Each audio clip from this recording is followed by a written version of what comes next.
It's time for Twig This Week in Google. Kevin Toffel sitting in for Jeff Jarvis. Stacey Higginbotham and Aunt Pruitt are also here. We will talk about the big Google event. Why was it so slow? But what were the highlights? We'll also talk about the new ambient computing that Google's promoting and what it really means to you. And the things we said goodbye to this week. It's all coming up next on Twig. Podcasts you love. From people you trust. This is Twig.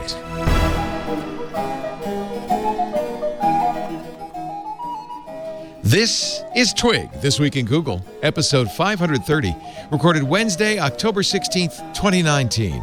Grippy Rubber Bottom. This Week in Google is brought to you by ExpressVPN. Protect your online privacy with one click. It's that easy. For 3 extra months free with a 1-year package, go to expressvpn.com/twig. And by Tailor Store. Tailor Store makes high-quality dress shirts that are fully customizable by you. With their exclusive trial price, each new customer gets their dress shirt starting at $39. From the basic essentials to the most high-end details, Tailor Store has you covered.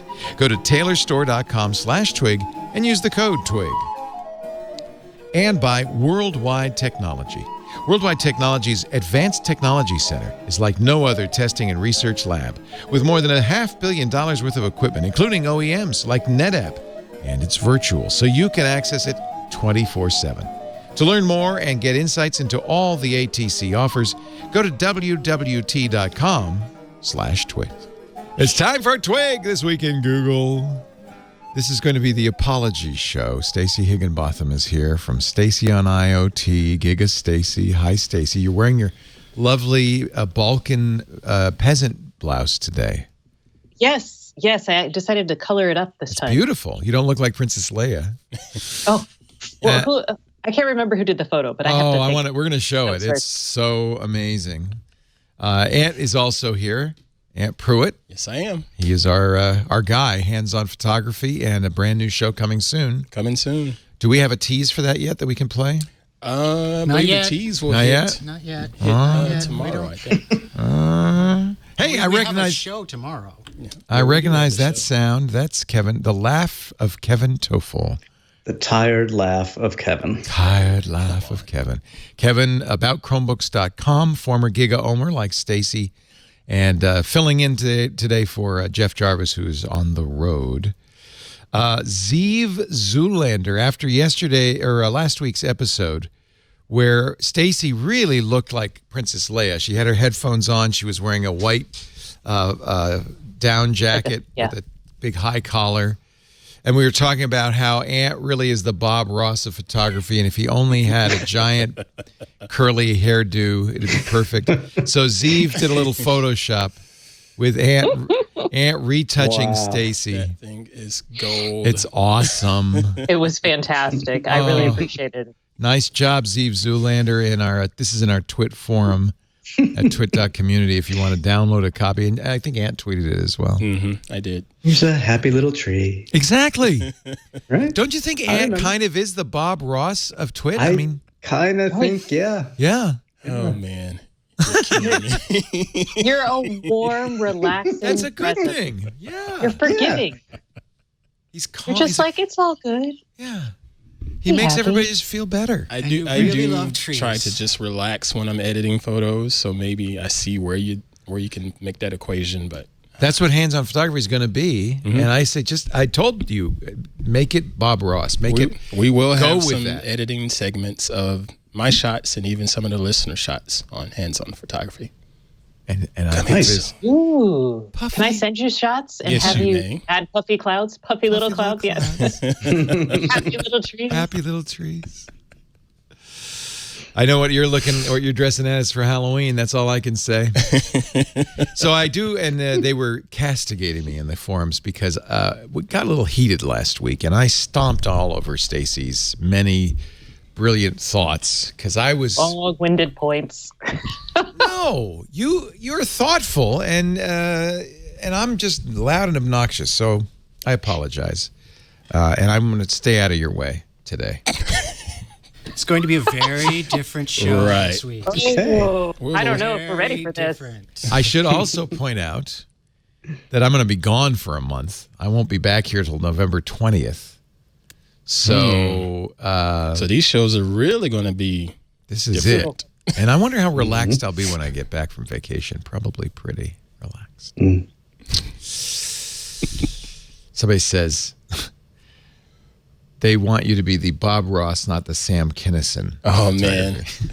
Oh boy. Yeah. Say it. Say it. That's good. He can do You it. could do either. Sam Yeah. Kinison was hilarious.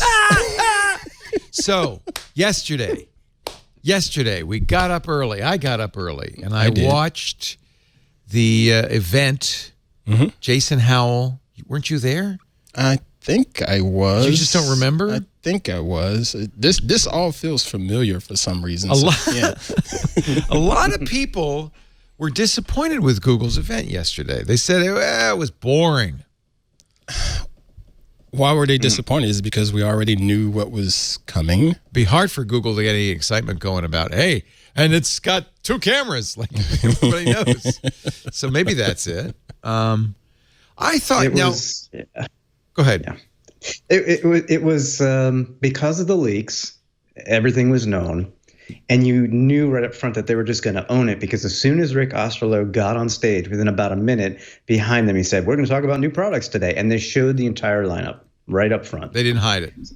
They didn't hide it. No. So it's hard. I mean, they embraced these leaks over the past several months at some point and just said, we're just going to start putting our own stuff out here and keep people talking. And that's smart.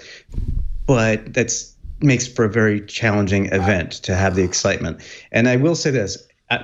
Having Annie Leibovitz there was my cool. God. But she was low energy. She was kind She of. didn't really add much for, like you said, energy wise, but it's nice that she can It was endorse nice it. that she was there. And the funny thing, when I go to these events, I look back at the teleprompters behind us to see what they're about to say.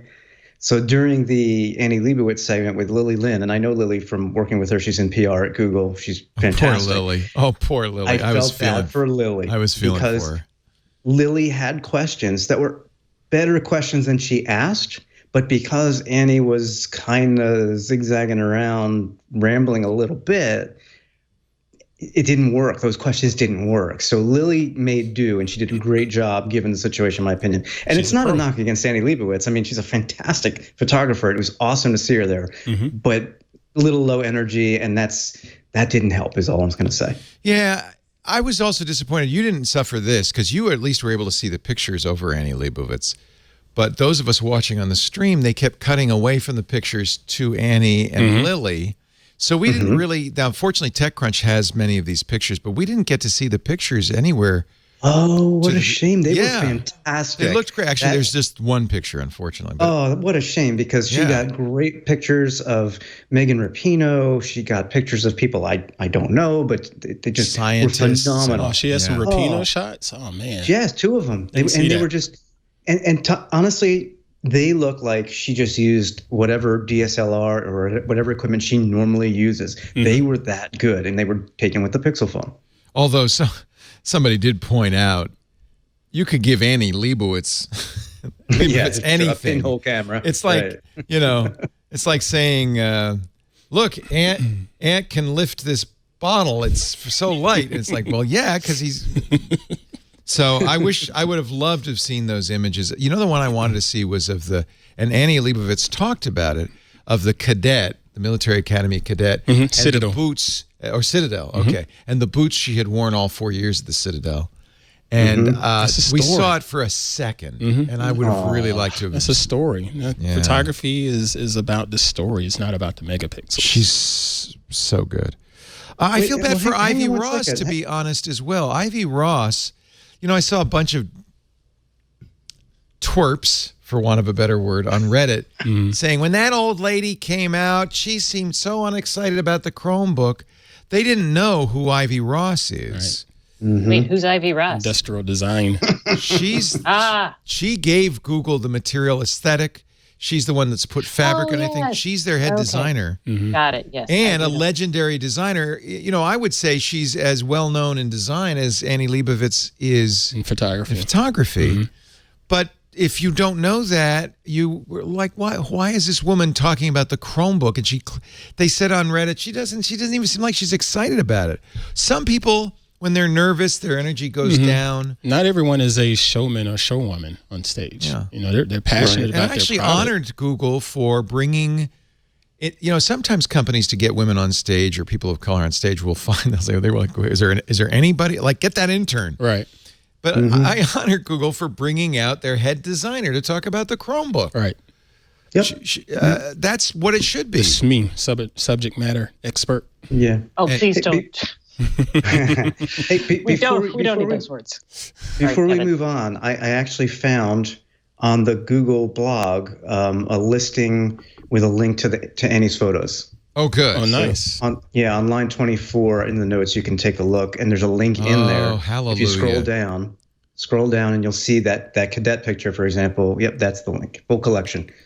Nice. Go back up a little bit. There you go. Nice. Now you can see. Oh, man. Oh, good. I'm so glad because these are really stunning images. Yes. She talked about how she did it, which is she took 2 pictures. Here's an example, a guy taking a selfie of himself. And actually, it's fun because if you look in the left corner of the mirror, you can see Annie's hand holding a Pixel 4. The guy's apparently using Pixel 3, I guess. And then next to it, his clothes hanging on the door. And I thought that was a really interesting idea to cool do shot. that. She's an artist. It She is. really is. I think the cadet picture is the next one, if I recall. Oh, look at that. So she's Yeah. at Citadel, which is actually a high school, right? It's not a college. No. It's Is it a college? It's a college. Okay. Down in Charleston. Yeah, South very Carolina. well-known military school. Very tough, rigid. Not a U.S. military academy. It's a private, but it is a very tough school. And look at those are the boots she wore for 4 years. There's a big contrast between her dress blues and her graduation outfit and the boots she wore for those 4 years. It's a beautiful shot. Just a gorgeous shot. If you're looking at this page, scroll up to where she's shooting Miss Rapinoe. See that? Yeah, on the pier there. Yeah. No, you go back, Karsten. You went too fast. There. Right there. You notice the rig that she's holding. Oh, she's not just holding the camera by itself, is she? Right. And I tried to mention this in our live coverage that Apple and everybody else will have these ads after the phones are announced that says, hey, this ad was created Shot with using iPhone. with our phones. The difference is people like Miss Annie is a pro. Yeah. She understands I need to be stable. So she has this rig on that camera. Yeah. And there was also another shot. I don't think it's on this page, but I noticed it in the stream. She had a softbox on the set. Oh, yeah. That's she had extra lighting. That's a whole different thing. You know, so Yeah. that's how those shots are going to look as great as they look because she's a professional photographer and she knows the fundamentals of shooting. It's not just that camera. There's more to it. You know, I it's- always say that when they show the shot on iPhone stuff is a pro. The gear isn't as important right. as knowing what they're doing. Composition. I have to say my favorite part of the event, I'm curious what you guys thought, was Marc Levoy. He is the guy who was I think it was at Stanford. He's a professor emeritus now. Expert on computational photography. He's really the guy. His explanation on HDR. And he left Stanford to go to Google. And yeah, I thought that was what I would have liked to see more of that throughout the event. That was fantastic. I mean, that's probably my favorite part of the event as well. And just what I loved about it, besides not getting too down in the weeds, he explained everything in a way you can all understand, but also even gave tips. Like when you use the new Pixel 4 camera, where we have our hybrid digital zoom, optical digital, don't crop in, zoom in, frame your photo, and just take the picture and trust it. And I actually took one of those today, and he's right. It works the way he said. It's fantastic. Yeah. Stop cropping. Start zooming. That's going to be something everybody's going to have to remember. And I now think we're you all in the habit of taking an image and zooming in on it in Lightroom or Snapseed And that's how we zoom in, and that will not be as good. That's the old kind of traditional digital zoom. Right. Well, these cameras are much smarter. They're better now because you couldn't do that in the past. You just hit that pinch to zoom, and it would just fall apart on your screen. Oh God, it was awful. Yeah, I was taught zoom with your feet. So right. You're still right, by the way. But I have to say, even the Pixel 3 XL, I was in New York last year with the 3 XL, and I was outside the Broadway show of the Harry Potter and the Cursed Child, and they had a really beautiful sculpture, but it was up on top of the roof of the building, and I was able to zoom in with the Pixel 3 XL because I was kind of testing it, and I was really impressed. So that's been around, but this is what's so great about the situation we're in right now. And by the way, give Apple credit too, because they're doing amazing, they're doing great stuff. And I don't know if you saw. Did you see the Verge article where they compared Pixel 4 images to Apple iPhone 11 Pro images? And it's really interesting. There's no clear winner. Right. It's going to come down to personal preference. Apple's going to get better too because their Deep Fusion software is coming out sometime in the future. But Marc Levoy did the same wink wink because remember he was showing the image of the moon. Right, he took a jab saying, "Here, we can give you a moonshot. Here you go." Yeah, but then the sky is bright, but the scenery below it is dark. And he said we can't fix that right now. But stay tuned. So the strong impression, and actually Google did this last time. Remember this is the Verge picture. So look at this one though. The red. So on the right is the picture with the iPhone. On the left is a picture with the Google Pixel 4. The problem is I don't know which red is correct. Red is historically hard for digital photography. Right. There's the Google's is much more toned down. It's almost a brick red. Whereas the iPhone's is a fire engine red. One of those is wrong. All right, one of them is a little. I think the fire engine red is a little too saturated. Maybe that's it. I don't know. But that's my. Well, actually, taste. scroll down a little bit, Karsten, because I think we're missing the other way, the top of the photo. Because the problem, as you can see, is there is a very bright light coming from the sky above, right, through those windows. And so Google toned its picture down so that it's not blown out with the skylight. Apple did something else. Its picture is brighter. I think the highlights might be blown in the sky. Just a little bit. So that's a choice, though, the software makes. That's what's amazing. When the HDR software was first implemented, I believe it was around Nexus 5, Nexus 6, somewhere in that area. I didn't like it at first. I thought... Here's it. Get this one. This is the... look at that. Was it Tom Warren, whoever wrote the... It's Tom Warren, yeah. So, Karsten, center it. Yeah, get the line out of the way because he looks terrible. So on the left is the Pixel 4, which I think looks better. It's a little darker than the iPhone, and this is portrait mode. So now you can scroll all the way to the left. That's the iPhone version. Yeah, that's too blown out and fuzzy. And he just has... He looks like a yam. All uncanny. He doesn't look like a person almost. He looks right. Like it's HDR. But Apple will get better with this in time. Yeah, this is they're going to keep working at it. Pre-Deep Fusion, I think. And you could get this out of the Pixel 4 really easily just by pushing one slider in their Photos True. app. Just push the shadows up a tiny bit, and this would become this shot in a second. My only beef with the Pixel shot is the white balance. Looks a little too cool. But again, that's my preference. Again, they've got a slider for that in the Google Photo. Or you can, do it in post. Do it in post. I mean, honestly, any picture you get can be changed. But what I think the point of all of this is most people aren't going to do post-processing. Oh, the hair on this is interesting. Yeah, Tom said the color was accurate on the Pixel, but the detail was more accurate with the iPhone. So, and it's definitely warmer. Yeah, super warm versus cold. Yeah, he says though that's the color. The one on the Pixel color is the actual color of her hair. So see, the thing is, to me, and I'm not a professional photographer, so Ant, you tell me if I'm wrong. It's not all about just capturing a photo of what you saw these days. It's being creative and making the picture the way you want it to be. Like I do That's a lot my of approach. Is that? Yeah. That is exactly my approach. There's a lot of times I'm out because I like doing a lot of street photography first and foremost. And I'll snap someone's image while I'm out there. And when I get back to my editing station or what have you, I'm visualizing that moment when I was out there and what I felt. And that's you're trying to duplicate that. Right. And that's what goes into the post-processing. Anybody who's ever taken a picture of a sunset knows that what you felt and what you saw cannot be captured in the camera. Nope. It just can't. Right. Nope. Your eyes are much better at receiving the light and processing it than these high-dollar cameras are. The point, though, is that most people who buy a camera phone don't want to do posts. They want to take a picture, and it's done. A filter at best. So I would imagine both Apple and Google's real goal is not to sneeze during the show. No, they're... Bless you. Thank goodness I had the phone to capture all that. Oleophobic coating. Yeah. Oh, look, it came right off.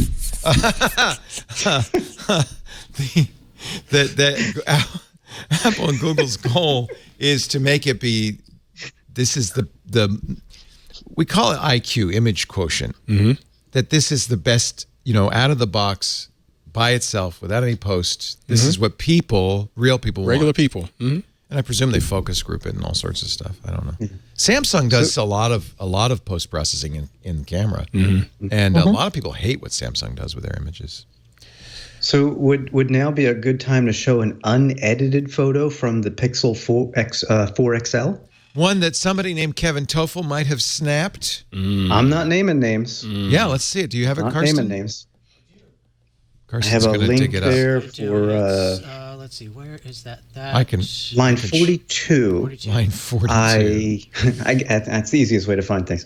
I took the Pixel 4 XL outside last night. I see it. I have it here, Karsten. It's not line 42 anymore, but yeah. Yeah, it's moved down, but I have it. Great. It's as soon as it loads in Google Photos, we'll see it. So I wanted to see the astrophotography that they talked about there. And this is, I have a lot of light pollution in my area. I took the Pixel 4 XL, put it on a tripod, didn't set it up for night set or anything, just said, take a photo. And it said, okay. And it set its own timer for the exposure. At this particular one, I think, was 3 minutes. What? 3 minutes. It will go up to 4. So you don't have to say. Was it pitch dark when you took this? It was only 8:15 p.m. So it was dark, but not as dark as it should, it should be if I was taking real astrophotography photos. Right. In any case, if you zoom in, if you can, because it doesn't look that impressive there, but now when you zoom in and start looking around, you can see a heck of a lot of points of light. Yeah, that's kind of neat. And there's a lot of light pollution where you are. Yes. I mean, I've been scrolling around on my phone with this Kevin, and going, wow. Are there a million points of light? Million points of light. Yep. Wouldn't be prudent. So you would want to go somewhere where there's no light pollution from cities and stuff to really get this absolutely effect. Yeah, I'll never see the Milky Way where I live, but in the demo photo they showed. Because I'm going to be somewhere like that. I'm in the middle of the Dead Sea. I'm going to be in places like that. Yeah. I am going to be in the pyramids in Egypt. I'm going to be in Petra in Jordan. I'm going to be in Athens. And I don't have a Pixel 4, and it kills me. I would really love. But you do have that A7R4. I have a good camera, and I have an iPhone Pro, 11 Pro Max. Set that thing to bulb mode. I'll take good pictures, but I just would love to have that one. I'm going to bring up, Pixel 3 XL. This is the camera that's in your pocket. So close. My Pixel 4 will come while I am gone. In addition to the way it's handling the light, look at the clarity of the foliage right there. Now, what's interesting Very is nice I'm going to detail. bet that foliage in those 3 minutes moved a little bit. Was there any wind? Exactly. They're not going to be completely still. I would say the stars probably did too, which tells you instead of seeing star trails, strings of light, right? Exactly. It's compensating for all that based on the exposure time. That's just beautiful. Nice work, Google. So what? That's crazy. Wow. Wait, I took the photo, man. What are you talking about? Oh, yeah. Nice work, Mr. Toffel. Wow. All I did was hit a button and walk away. So, and I think that was the goal. There's lots more to talk about. That event had a lot. And I know, Kevin, you probably want to talk about the Pixelbook Go. It's a shame Jeff's not here because I'd love to hear what Jeff has to think about the Pixelbook Go. Hold your thoughts because I want to do an ad, but when we come back, we'll talk about. And it's funny because 9 to 5 Google was right. I mean, they had the images and everything before the event. Took all of the surprise. Wait, don't. Yes, but I had the very first image, and they, whatever. You had it. You had it. Sorry. Well, about Chromebooks.com. I give them a lot of credit. They came up with the whole device. They had a prototype and images. I had some of the first images earlier in the year, but kudos to them because they killed it. That was awesome. I dropped the ad. Wait a minute. I was wondering. I'm like, what is Leo doing here? Thank you. Thank you, too. Thank you. He came all the way from Melbourne, Australia to pick up my ad copy. I appreciate it. Oh. Stephen Wozniak, ladies and gentlemen, in the studio today. Our show today brought to you by ExpressVPN. So I'm going on a trip. Maybe you heard. I know I talk about it too much. I'm sorry. But I don't blame you. I'm going to be in hotels. I'm going to be in coffee shops. I'm going to be getting Wi-Fi wherever I can get it in some pretty sketch places in Egypt, in Israel, in Dubai. I want to protect myself. Lots of snooping eyeballs. You don't know what you're going to get. I'm bringing ExpressVPN. You better believe I'm bringing ExpressVPN. It's already on all my devices anyway. I love ExpressVPN. It is a VPN, a virtual private network that protects your privacy, keeps you secure no matter where you are, even at home. And I have to say, it's so fast. Sometimes when you use a VPN, you feel like, oh, I'm slogging through molasses here. Not ExpressVPN. They have servers all over the world, so you can use a server near you or a server in a country that you want to appear in. If I want to watch Netflix while I'm in Dubai, I'll just log in the United States, and I'm going to be able to watch my Netflix or my BBC or whatever. But it's fast too. In fact, I have a perfect proof of that because I turned it on my iPhone. It's really easy to turn it on and off with the ExpressVPN app. No settings, changes, or anything. You just press a button, click, you're secure. But I forgot I turned it on, and I left it on for a couple of days. At home, I didn't even notice. I don't think you can do that with any other VPN. It is fast. We know it's secure because they have had audit. They completed a third-party independent audit that says, yes, their privacy policy is exactly what they say. They do not log. They do not keep track of what you're doing. You can even pay for it with Bitcoin if you want to be completely anonymous. Furthermore, they use this new trusted server technology, which in effect puts the VPN server on their end in a sandbox. It cannot write to the hard drive. It lives in memory. When you log out, it gets shut down and a new one gets started. So there is no record of your visit. And the third-party audit confirmed that's exactly what their server technology does, exactly what it said it would do. Trusted server works. 160 locations, 94 countries. CNET said it's their #1 VPN provider. I say it's the #1 VPN. I love it.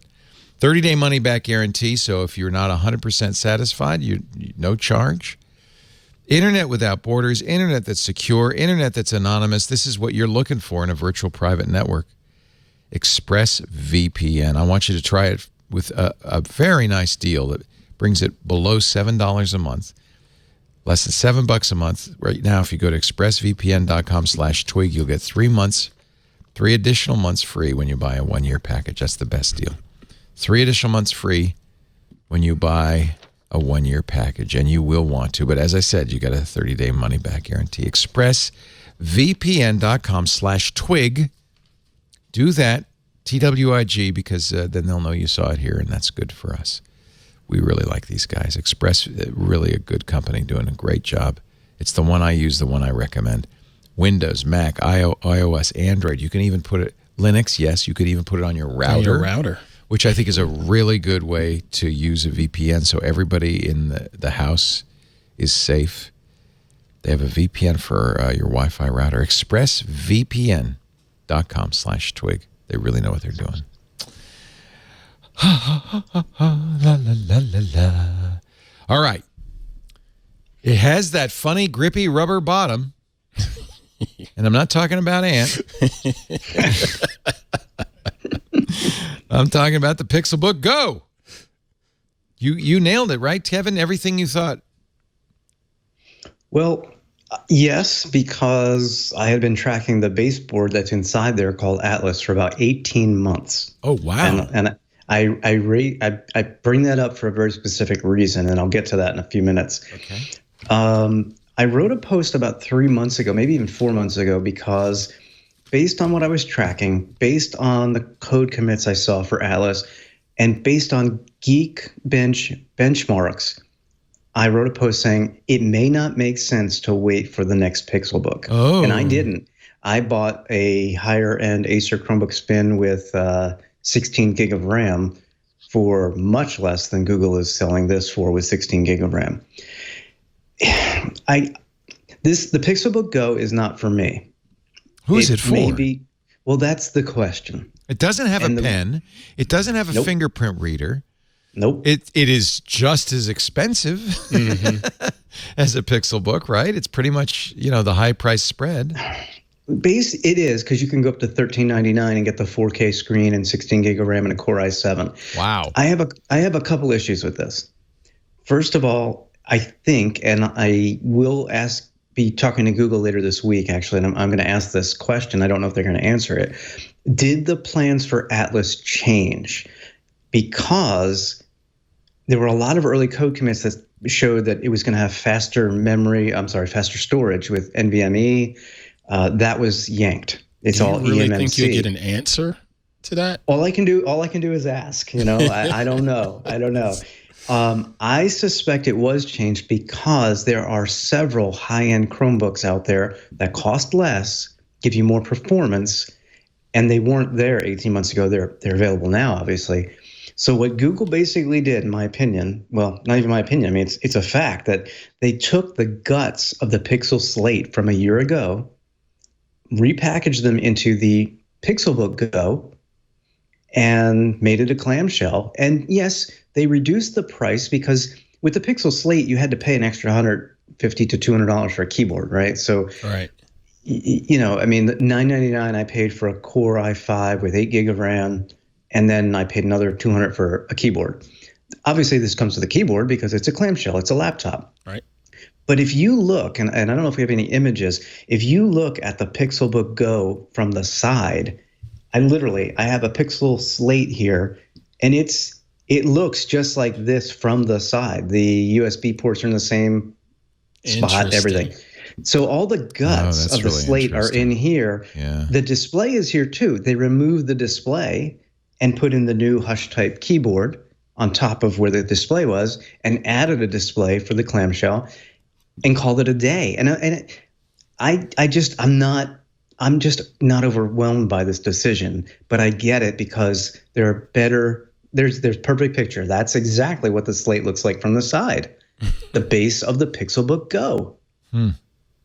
So I get it. I think the market changed on them in the last 18 months, and they decided, we can't compete on price because we don't get the bulk discounts on Intel processors that everybody gets because we don't sell a lot of laptops compared to Asus or Acer or Lenovo or Dell. And they changed it up, and they changed the target audience to, they say people on the go, but my comment to that was, aren't we all on the go? I mean, really, that's kind of lame, but it is lightweight. It is thin. But I do think it's expensive for what you're getting. The chips inside here are still the older Y series 8th gen Intel processors. They're not going to be used by developers.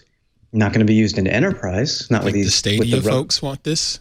Well, I thought maybe, and I put a post out the day before the event saying maybe it's a showcase for Stadia, and we'll know if they include like a year's worth of Stadia access and so on. Obviously, they didn't do that, so I was wrong on that and whatever. But I was just trying to put the pieces together. So instead, this is basically a Pixelbook for the masses, but it's a Pixelbook that's a year old for the masses, if that makes sense, because the innards are just not that exciting. But the outside with the sticky rubber bottom is neat. Yeah. So that's why I think maybe not masses. Maybe it's a student laptop. Yes, I would agree with that. It's a student Chromebook. Students are going to lose pens. Students don't want or need fingerprint. They do want sticky bottoms. Some of them have sticky bottoms. Depends on the age of the student, I guess. But this seems like the problem is it's not student priced. All right. Not starting at $650 for the Core M3 with 8 gig of RAM. The Air, compared to any MacBook that you'd be buying for a student, I think this is a perfect student. No, but the point is, you could go get the Acer that Kevin got for $650. That's got higher specs in every respect. There are plenty of Chromebooks that have better specs for less. You get better value with those. They don't have a grippy bottom. Right. I think the appeal here, compared to the higher performing Chromebooks that you can get for comparable or lower prices, it's light and thin compared to those. Right. This is literally a tenth of a pound lighter than the Pixelbook was, and that was pretty light at 2.4. This is 2.3 pounds. It's a little fashionable with the color. 1080p display is perfectly fine for students. If this came in at like $499, wow, then we'd have a game changer. I think. Okay. $650 to start, and then $850 just to jump up to the Core i5.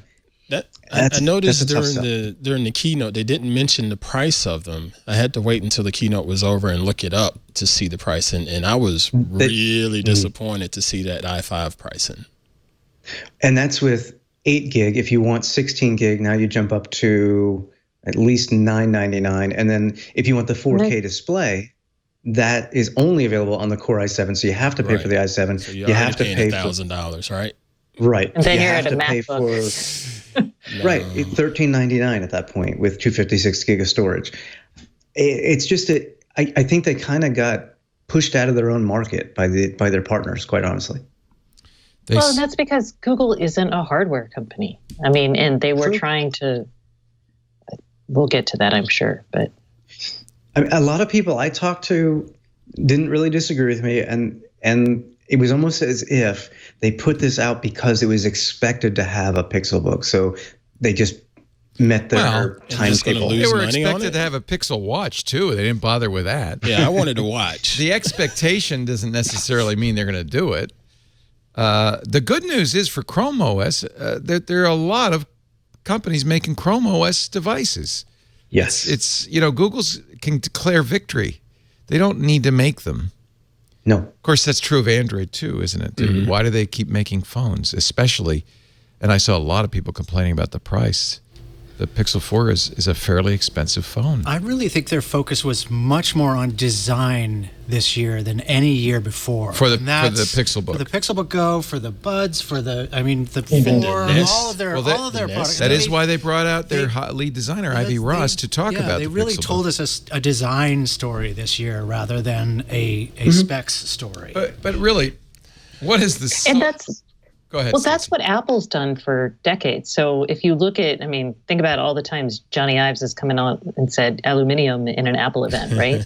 So they're following along a bit with that and trying to, in a way this is good because it's Google trying to be more human and approach people where they're at as opposed to like throwing their engineering everything over the wall and just saying, here you go.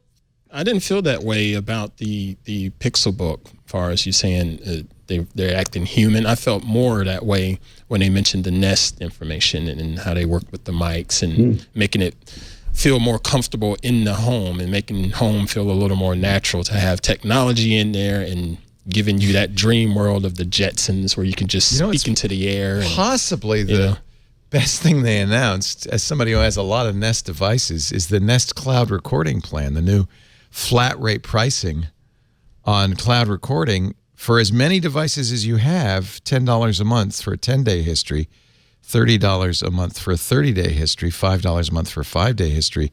And see, I think that's brilliant because they're going to sell a lot more cameras because in the past, every camera you had to have a subscription for. Right. I have 3 Nest cameras, a Hello doorbell. And by the way, Stacy, I love, I replaced a good doorbell, right? I replaced the Ring with a Hello on your recommendation. The best part is, first of all, there's no delay. There's no lag between somebody at the door ringing it. And because I have a Nest Home Hub Max, when they press the doorbell, the Max immediately puts video up and says, someone's at the front door. And I can see them immediately. Yeah. Yeah. Yeah. It's the little so things. much better. The little things, right? That's why I told you to get it. You were smart. Yeah. That was exactly the right recommendation. It's like night and day. And I thought the Nest was amazing. I mean, I was really happy with the Nest, but there was always that lag. You always saw the back of the UPS guy as he drove off. There he goes. By the way, those are the old plans. The new plan is $6 and $12 a month. Oh, I'm sorry. That was the old that's okay. plan. Right. The new plan, I'm sorry, $6 for 30 days. Compare that to $5 for 5 days, $12 for 60 days. You're exactly right. That made me happy. Now, it won't be available till next year, but you will get the option to switch. And I will immediately because I have four devices. But they're smart because I'm much more likely to buy more now. It's all about the ecosystem. Yeah, it's Absolutely. a good ecosystem play. Did you know, Leo? We talked about this. Stacy and I talked about this morning on our podcast. Did you know the Nest is always recording? Yes, that's the other difference. The Hello or the wait a minute. The Nest is always recording. No, the Hello is always recording. Nest Hello, yes. Nest Hello. The Ring is not, and that was the other problem with the Ring. It only recorded when there was motion. So yeah, I can always, and that's probably why it's quick to pick up a picture. It doesn't have to boot, turn on the camera, wake up. Those Hello. milliseconds. Wake up, camera. Yeah. Yeah. I think that is really, really nice. I'm a big fan of that, and it makes you want to get more Nest hubs. It makes you want to, I'm all in now on the ecosystem. That's the Amazon approach. Hook you in. Yeah, but Amazon, I think, missed the boat a little bit. Ring is Amazon. They've acquired all the stuff. They've got everything, but I think the Nest is actually doing a better job. That's been kind of our experience. But my family is so conditioned to Madam A. Right. Even though I have Google stuff around the house, they don't. Nobody says hello, Guillermo. Yeah. Everybody's saying hello, Shlomo. Micah and Matthew on their Smart Tech Today are trying to come up with new names, but Andy Anako already says Siri is Shlomo, Google is Guillermo, Echo is Alyosha. Aloysia? Alyosha. Jeez. And I don't know who Cortana is, but nobody ever says it, so it's okay. No one says Cortana. Nobody says it, so it doesn't matter. I like Madame A. I like your Madame A. Actually, he calls Cortana Bixby and Bixby Cortana. That helps For some confuse reason. the issue. I don't know. Why. Again, Bixby never comes up in It's conversation. just a jab. It's just a jab.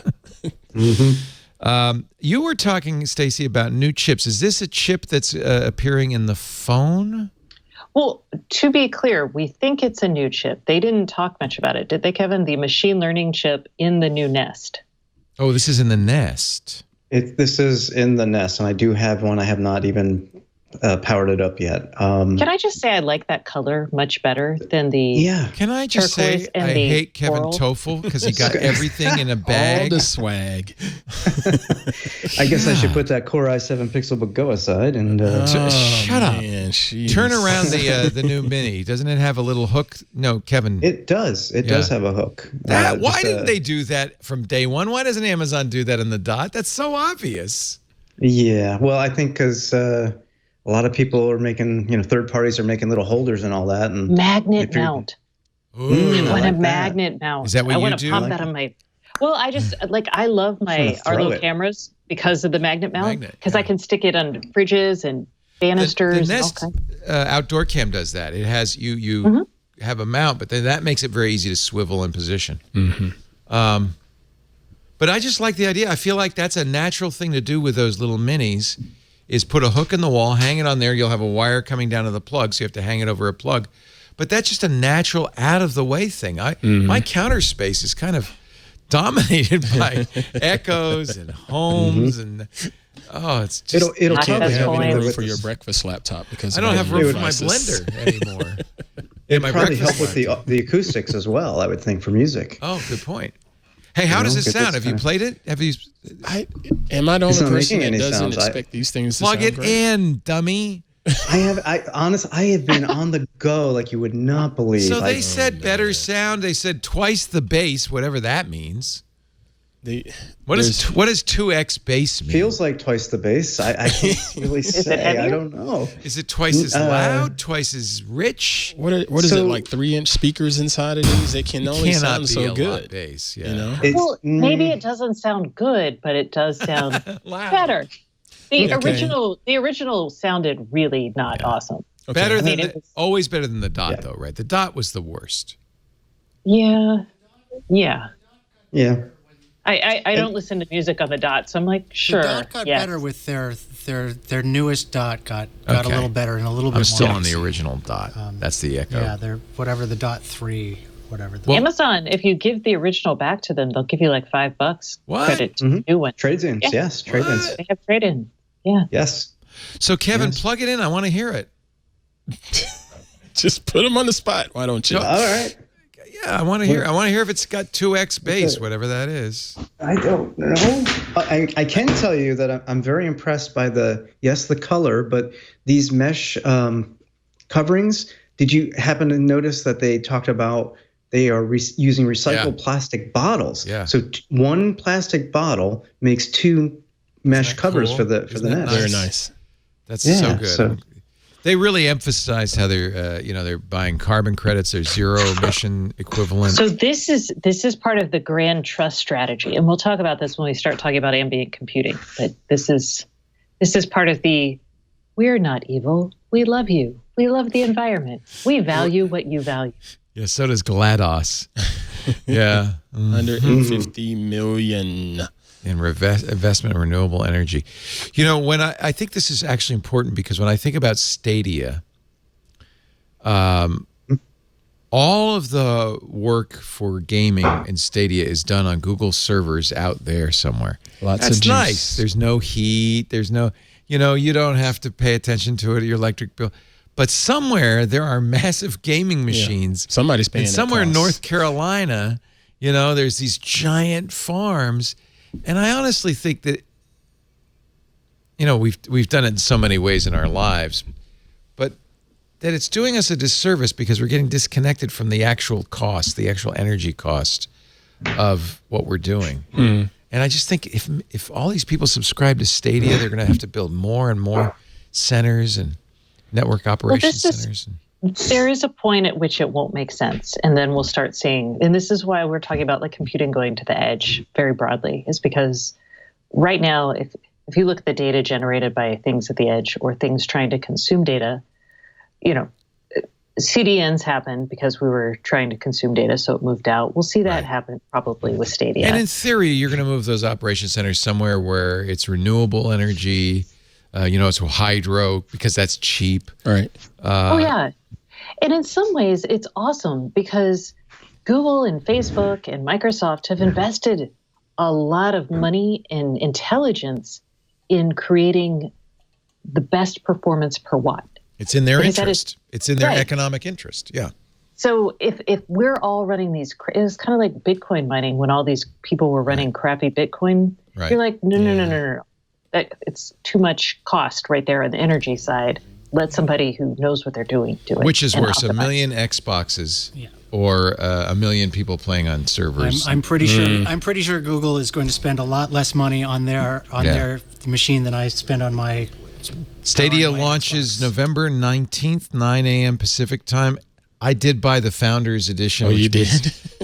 I didn't want to, but I did. I got one of the. What did they compared the controller to a knife? By the way, I liked that. I liked it. I liked the narrative. I want to hold something I can stab people with while I'm playing games. Wasn't it great to see Baratunde Thurston, who's been on our shows many times? We love Baratunde. Love that dude.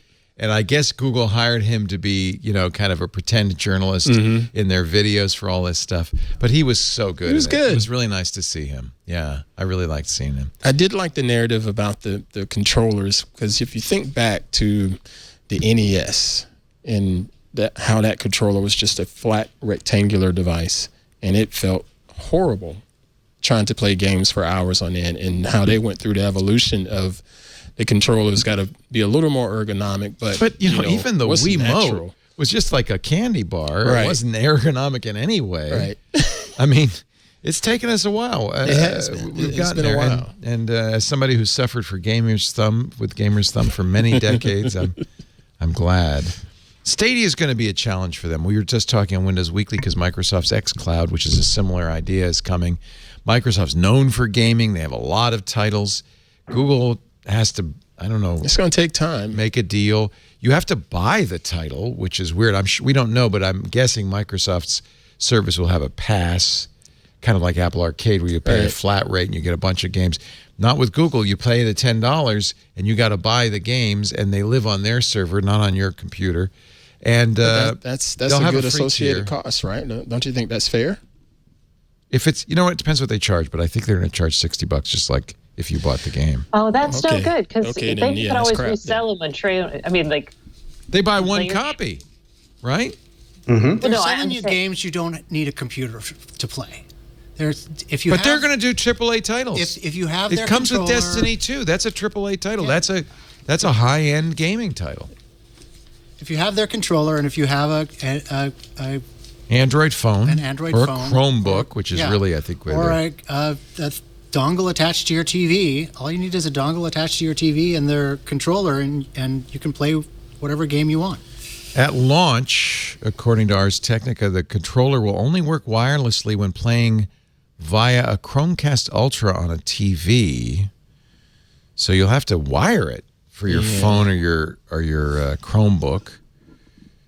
It will be to play a game on their phone. Not sure about that. Oh, a lot of people. But a lot of people play games on their phones. I'm not one of them. Paul his pick of the week was a thing that you put your phone on that holds your controller so that you could play a game with the controller on your phone. Okay. Hardware just controls. Last week, Sony announced that you can play their titles on a phone, on any Android phone now.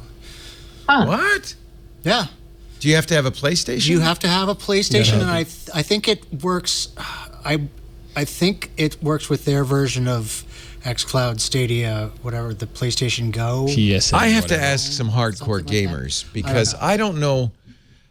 If it strikes me, gaming is kind of a puzzle to me. It's very stratified. So there are people who are PC gamers, and that's all they want to do, and they mock console gamers. Right. Yes. And there are people who are console gamers, and they mock casual gamers. And then there are casual gamers, which I think is probably the largest number. There are people who play on a phone or a tablet. I think they're playing a lot of Candy Crush. They spend a ton of money. Right. Because a PC gamer spends $60 for Call of Duty and then maybe $10 for DLC. And, but a casual game, I spent $300 on Simpsons Donuts without even blinking. Oh my God, my daughter has spent like $600 on horses, virtual horses and accessories. Does she ask? She's a good girl. She asks you first, right? Oh yeah, this is like birthday money and things like that, and her own money. But just like Michael does that too. Still a crime. His family and friends, our 16-year-old, know that the best gift for him is a Steam card.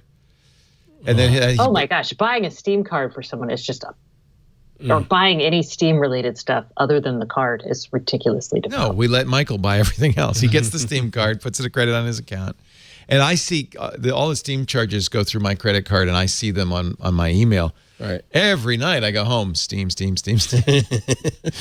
I've never added it up, but I guarantee you he's right up there with your daughter. I mean, and he's not hardcore though, right? Oh, he's fairly hardcore. This is the PlayStation Store I was. There you go. About yeah. there. See. It's you can stream any. You can basically you can play your PlayStation from any Android. Here was my question: phone. if you're a console gamer, do you want to do that? Or do you want to go home and play on your 4K TV? If I'm commuting, if I'm on the bus, Mary Jo Foley play on my if I still took the subway and if I could play this on the subway, then Mary Jo Foley said that everybody on the subway in Manhattan is on their phone playing a game. I didn't know they're playing games. I thought, they're texting, Snapchatting, they're doing other stuff. She said, no, they're all playing games. Wow. I sat next to someone on an airplane. Changed. Yeah. For 5 hours, they played some sort of not like the same Candy Crush. Yeah, you're swiping a game. Yeah. And I was just like, that is a really long time to play a mindless game.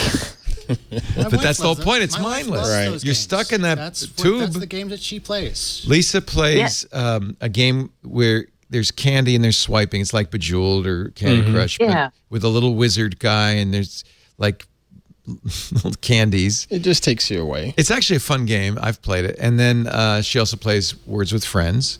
So that's a, but that's a casual gamer. That's the other segment. You make I just couldn't understand. You make paper clips. Paper clips. And yell at farmers with the goose. Do not mock me. You cannot talk about anyone's casual games habits. And then you're the terrorizing goose guy. That is the most wonderful, most casual game. This is ever. the best. All right, I'm going to show you because you mock it, but it is the best. I don't mock it. It is the ultimate casual game. Decisionproblem.com/paperclips. Show my screen. You start with a box of paper clips. That looks riveting. Oh, it's even more riveting. Let me make this big because this is the whole interface right here. You have a button that says Make Paper Clips.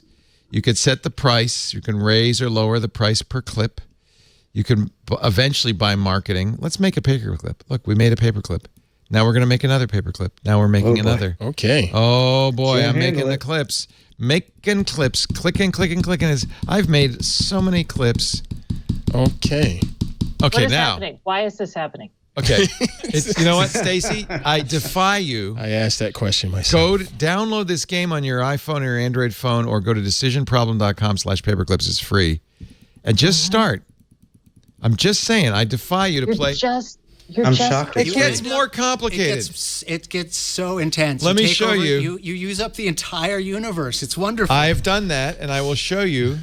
I have made 30 times 10 to the 3, 6, 9, 12. I don't know how many paper clips. Did you have to click that many times? No. Eventually, you get a wire. Here, wait a minute. No, I earned $5. Look, Karsten.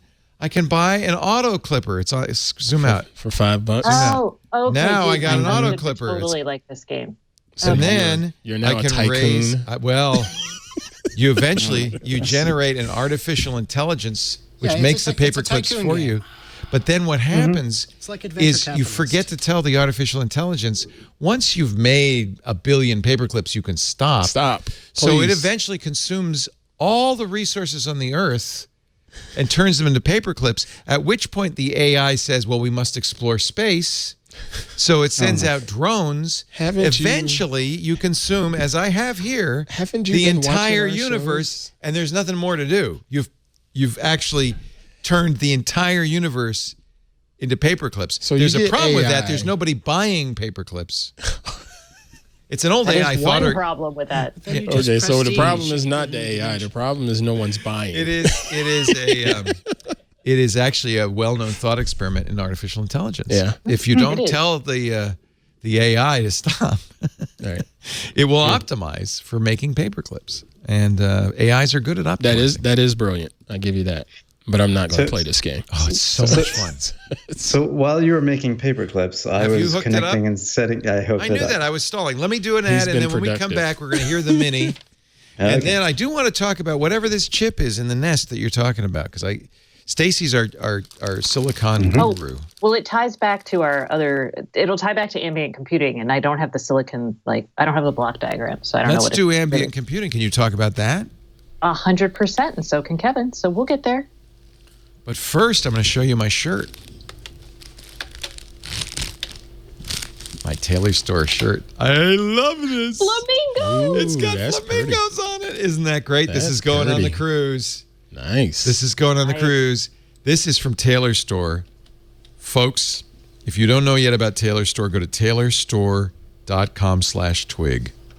Let me tell you about this. All my life, I've wanted a custom shirt tailored to me. All my life. I thought I had to go to Hong Kong to get it. You do not.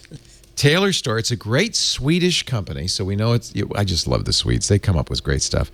They have an app you put on your phone, Android or iOS, you position it, they tell you how to position it, you stand in the app, you take a picture, you turn sideways, you take a picture. That's it. They send your measurements. They're using artificial intelligence, machine learning, and statistics to figure out. Now, I'm going to think, did you do this yet? I haven't done it yet. I need to. Because you're so strong and you've got a big chest.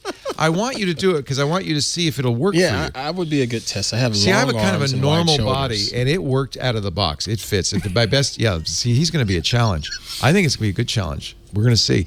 Jason Howell, who's extraordinarily tall, like 8 or 9 feet, his he likes longer shirt tails, right? And so he didn't like them. They were too short. So this is the beauty part. If it doesn't fit, no problem.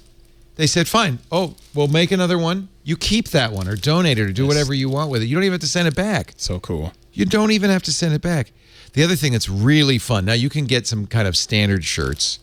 They have all kinds of fabrics, but they also have all kinds of settings. You could have cufflinks. Look, I got double buttons on this one. You can have piping. You can have spread. This is a spread collar, but you can also get a preppy style collar button down.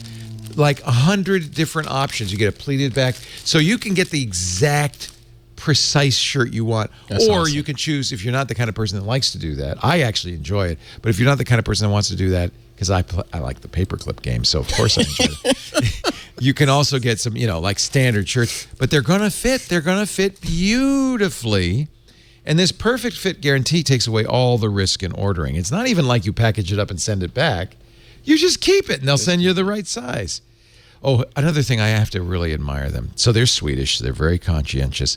It's a 100% carbon neutral business. These shirts are made in Sri Lanka. In fact, this is another nice thing. They gave the seamstresses camera phones, and they take pictures of your shirt that's being made, and they email them to you. So you can see your shirt being made. It is a completely conscious company, and so these people have, there's not a sweatshop. They have great jobs. By the way, if you're ever in Sri Lanka, Taylor Store invites you to tour their factory. Actually, it's more than factories now. There's one town in Sri Lanka, everybody works for Taylor Store. They outgrew it. So now they're going to this town next door, but they love Taylor Store because they pay well. They are conscientious. They take good care of their employees. They're carbon neutral. I just love these guys. Ready-made garments, forget it. Off the rack, forget it. You deserve a shirt that's tailored exactly to your size. This is Taylor Store. Get the Size Me app. And then once you do it, man, you're gonna love it because I've now ordered several dozen shirts on Taylor Store. I'm so in love with it. Now we got a very good trial for you. Each customer, if you're a new customer, gets a dress shirt starting at $39. It's 50% off the regular price. So this is a great way to try it. $39 plus free shipping. It's Taylor Store, TAILOR store.com/twig. Offer code TWIG. Free shipping. Some terms and conditions apply. They'll explain it all to you. TaylorStore.com/twig. Do use the offer code TWIG so they know you saw it here, because we want them to know, because we want them to come back. Because I want to buy more shirts forever and ever. Isn't that great? The Flamingos? That's a nice looking shirt. I got some really great shirts. All the cruise shirts. I've got a black one. I got a royal blue one that Bob was about to steal. He said, "Nice try." Yeah, nice try. I said, "No, it fits me perfectly. You can't have it." By the way, that's another thing. Nobody else can get it. No sharing. It's not extra large. It's not large. It's Leo. TaylorStore.com/twig. And you saw how nicely it comes in the Taylor Store in that nice bag. Have to get me an ant-size shirt. Great. Seriously, I can't believe you haven't done that yet. We'll set you up. Try. We'll set you up. TaylorStore.com/twig. Offer code TWIG. TaylorStore.com/twig. All right, we have fired up the new Google Mini. They said 2x base. You can hang it on the wall. Kevin Toffel has one. Make it make noise. Well, I don't want to blow everybody's ears out. So, Karsten, you tell me if I'm gonna, I'll blow ride up the studio. I'm okay. Ready for all that bass. Okay, so I'm just I have Spotify on here. Oh, okay. So you don't have to say hey anymore. Yeah. No, I have Spotify on here. Some Fresh Vines, whatever that is. I will play something with Beyonce. Yeah, play something that's going to Queen Bee that'll have down, some bass. We want bass. Well, this has some bass, I think. Right. I listened to it during the ad. Play All About That Bass by Scott Bradley's Jukebox. Please don't. Please don't. Jukebox. No. Yes. No. Play Beyonce. Whatever that doesn't get taken down. Let me just play what I have queued up, and we'll take it from there. Right. So I have the Mini set to the minimum volumes, and I'll bring it up. Okay. So I'll hit play, and listen to that bass! I already hear it. I am surprised. And is that good? It sounds good to me. Sounds great. Well, yeah, really, it's up to you. I think that's a surprisingly big that's- bottom for something that small. Yeah. I'm surprised. I mean, it's not obviously a direct comparison because I don't have another one here. But so I think honestly, the Google Home Max is the single best smart speaker out there. It sounds fantastic. I'm in love with it. But it's this It's a big, tank. and it weighs a lot. Because you know I'm all about that bass, no trouble. I'm all about that bass, no trouble. I think it sounds pretty good. That's considering the size, it does. But we're hearing it through a microphone, through compression, through Skype. What does it sound like to you? That's really what matters. I feel like it can easily fill this office, which is like 12 by 13. Oh, nice. I'm impressed. You should let him listen to a Beatles song because that's what he listens to all the time, and he can actually gauge. Please don't play a Beatles song. No, they'll take us down. Oh, no. That Paul McCartney's a son of a... I won't do that to you, although the new Abbey Road remaster I was is going to awesome. ask you. I love it. Isn't it great to hear those outtakes? Had The you heard outtakes any are of those fantastic. before? No. Not to get off topic, but you brought it up, so. No. I want to talk about it. I bought it immediately. I bought Sgt. Pepper. I bought the White Album. I think I'm just going to buy the entire Beatles catalog 50 years later, all over again. Yes. So the one outtake I love the best is the Ballad of John and Yoko, where John says to presumably Ringo, he says, Ringo, you got to speed it up a little bit. He goofed because Paul actually plays the drums on that song. Oh, that's hysterical. And because Ringo was not there. So what Paul does without missing a beat? Okay, George. But Yep, only it's you would fantastic. know what's going on there. I thought that was the one where Ringo says, either I'll play it faster or you guys come in slower. That's another one, right? That's a different one. That's the one that Ringo sings on. He's like, I came in too early, or you guys just came in too late. Garden. Yep, Oh my God, it's so great to hear that. It's awesome. What's nice is it's fresh. You're hearing, I know it's 50 years. What? What? Yeah, exactly. What? What are you wondering about? What part of this do you not understand? Mike? Were you all still speaking English? I didn't understand a word of that just now. You know, we're talking Liverpudlian. Oh, okay. So it's what's good about it is you're hearing with new ears the songs. You're hearing these guys 50 years ago, young. This was the last album they ever recorded together. So there's a little, maybe some tension. I don't know, but they still love each other. You can hear that. And it made it all fresh and new again. I am so glad they're releasing these outtakes. I just think they're amazing.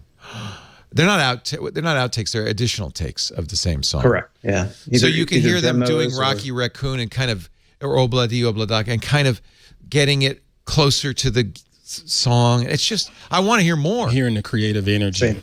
Okay, fine. I dig that. You sold me. Are you going to buy it? Yeah, Carson's in. So it's my favorite album. Yeah, me too. I think it was the first album I ever bought myself. It was Abbey Road. It was 1972, 70. When was it? 72. No, 69. It must have been. 69. No, 69. So I was 13. It was my first album. And I'll never forget putting it down and hearing shoom boom and going, how are they doing that? I've never heard that sound before. Yeah. And that's one of the very few albums, and maybe the first of the Beatles, that actually used 8 tracks to record, not 4 or 2. Oh. Yeah. Interesting. Yeah, because they really were playing with it. But I'm right. It was not the last album released. Let It Be was the last album released. Correct. But Abbey Road was recorded after Let It Be. So this was the last album they recorded together. And so Something it's is poignant. the first song I learned how to play on guitar. Well, and Something, which is there are 2 George Harrison compositions on this. Something and what's the other one on here? Bocephus? Well, is it Why My Guitar Gently Weeps? I can't. I hate that song so much. What? I unfriend you. What? I know. I am not I doing the like most of the podcast Beatles, anymore but with you. why? I just had to throw a monkey wrench in. That's all. Frank Sinatra. Frank Sinatra said Something was the greatest love song ever written. George Harrison.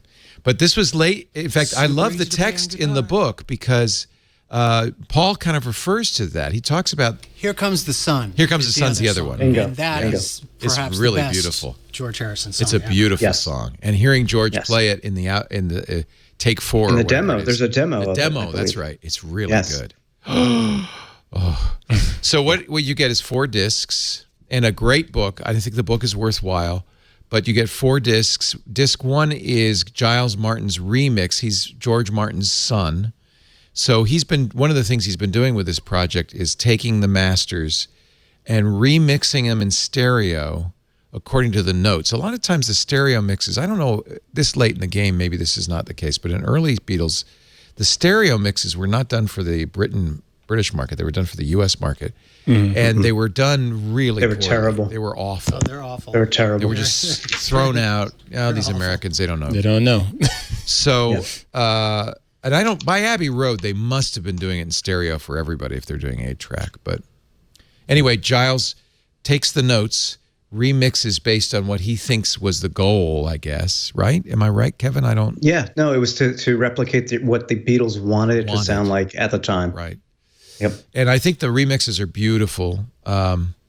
George and Giles worked on Love, the Cirque du Soleil remix, and it blew me away. If you get a chance to see that in Las Vegas, do. And so I think these remixes are nice because it's the same album. You don't like I'm Love? shaming State. Oh, I've seen it. I've seen it She a dozen hates the times. Beatles? No, I've seen it a dozen times. You know, it's okay if you hate every America, but year. if you hate Beatles, That's it. that's it. Yeah, I gloves just are off. like that song. Every CES, I say, Stacy, I'm taking you to the Love Show. You're Isn't gonna Love love great? it. It's awesome. And she weasels her way out every year. Smart All right. woman. Aunt and I are going to CES this year. It's going to be Everybody's going to Love this It's year. going to be Aunt Leo's Yes. excellent adventure. I will get tickets for you, and but only if Stacy goes. Aunt, you don't get to go if Stacy doesn't go. Chat room, save us. Stacy, you're going to CES this year? I am, but it may be that it's Everybody's always going to Love. It's never on when I'm there. We're always there's like it's true, Kevin. They don't do it Monday night and Wednesday night. I leave. You're on the wrong Your mic. mic's Can you doing change something your weird. mic so that you're on the good mic? It's just not going to wanna- work, Stacy. I just want a perfectly loopable version of She's So Heavy. Don't, That's all I want in the world. There is take 4. She's So Heavy on the new release is fantastic, and it gives you insight into the song. Right, Kevin? Yes, I just absolutely. want that song to go absolutely. on. Take 4. Forever. And for people who don't want to drop the money on the vinyl or the CDs or whatever, most of the streaming online. services now have it. Which so like I have it on surprised me. Spotify. I bought it just because I feel like the Beatles need the money. Yeah, just a little more. Oh, Yeah. okay.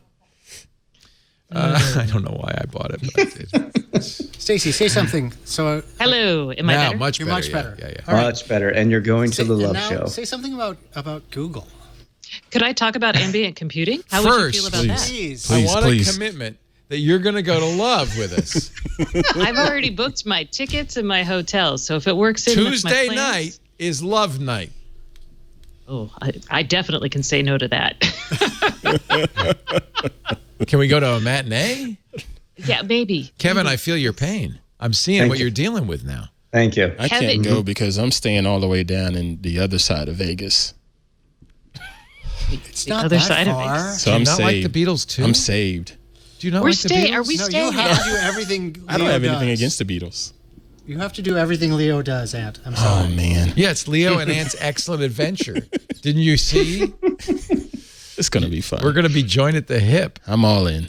Actually, it's going to be really fun because not only are Aunt and I going to be kind of babes in Toyland, kind of wandering around wide-eyed, but we're going to meet up with Sam Abul-Samad in the North Hall to look at car stuff. Mm-hmm. We're going to meet up with Scott Wilkinson if he's there. I think he's going to be for the TV stuff. Mm-hmm. We're going to meet up with Dick DiBartolo. We're going to the Sands basement with the king of junky gadgets. It's gonna always be some crazy so stuff at much the back fun. of Sands. And we've Oh, yeah. committed. Get Sands ready is for the this. best. We've committed to. I think something. What did I say? 60 segments. No, No. 30. I was going to say, you didn't say that many. 30 segments. Well, 30 segments. We talked you down from 40. It I wanted was to do 40. more. I thought, hey, we can easily do 20 a day. But anyway, all right. No, you're doing 10 a day for 3 All right. days. Okay, 10 a day for 3 days. But then on Thursday, at some point, Auntie's going to punch you. On Thursday, it's going to happen. it's going to hurt. No, I've seen Ant. I met Ant for the first time at CES, and he was delightfully Same. calm and You know, pleasant. he's a sweetheart. I am. Yep. I was like, what is happening here? This guy is just like, he brought me down. Like all my energy went down a little bit, and I was like, I can relax. I'm going to tell you the truth. It's Happy the little little treat. guys who put you on edge. The big guys, it's like a big dog. They got nothing to prove. Nothing to prove. It's just like dogs. The little dogs, Nothing to big prove. dogs, just relax. Kevin doesn't put me on edge. No, You just a my little family. dog, Kevin? He's big at And- heart. No, ambient computing. Yes. Let's go. Hey. Google. Yes. Okay. Okay, so I was like, should I introduce this? Weaseled What's out happening? again. She's Oh, weaseling you. again. Okay. No. All Okay. you need So- is love. I'm just going to put this on the screen Dun, until you dun, start dun, dun, talking dun. about it. All you need is love. So this is actually Kevin's take from the show, and it's a good one. Kevin wrote about this. Oh, sorry. You got to open my You got to open my site like more than once every 2 weeks. All right. So I what's happening here? subscribe. I don't get that. Google talked about this at I/O. They talked about this concept of ambient computing, which I think Kevin and I have been talking about for years, and Kevin has talked about since what? We talked about it yesterday, 2013, I think. And it's the 2013. idea, yeah, it's the idea that Google has all the information or could get all the information it needs to be this real assistant in your life, and not an assistant that's actually tied to an Echo, where a lot of people think Madam A is tied to, but just, hey, G, help me out here in this situation. And Google has all the pieces to make that really come together in a way that's really awesome. And they showed that today or yesterday. And Kevin's going to tell you more about this because he does it really well. Oh, Kevin was checking for more songs with bass. Whoops. I was trying to set you up because you do a good job on this, Kevin. No, it was a great setup, but you could speak about this just as easily because we have been talking about this for so long. And in fact, we started talking about this when they put Google Now on the watch. And I said, context is king. And, it's yesterday at the Google event. Yeah, sure. It was all about devices. But the fact of the matter is all those devices are just sensors and input for the smart home. But the problem is the smart home has not been smart. It's not taking advantage of all that data and doing something with it that makes it beneficial to people in the home. But finally, aside from the chips and the silicon, the cameras, the microphones, the screens, they have unified everything under this new improved Google Assistant. So by taking the software to tie all these signals together, the home can start doing things on its own that help you out. So like if you leave the house and you forgot to set your alarm, your Nest alarm, for example, the home can say, oh, I noticed that you've left the Your phone geofence is out area. of the house. Yeah. Exactly. And it can set the alarm for you proactively. Or maybe you've gone to sleep and you've left on appliances or lights. Nobody's moving in the house. I don't see any motion. They're probably asleep. I'm going to shut these lights. So really, the ambient computing is part of the story here because Google Assistant is the software that ties the smart home together now. And I would say it even goes beyond the phone. Sorry, I'm going to jump in and then leave. Go. So those are great smart home examples. But if you think about having the earbuds and then having things like your phone around you all the time, we're seeing Google try to pick those in with the earbuds.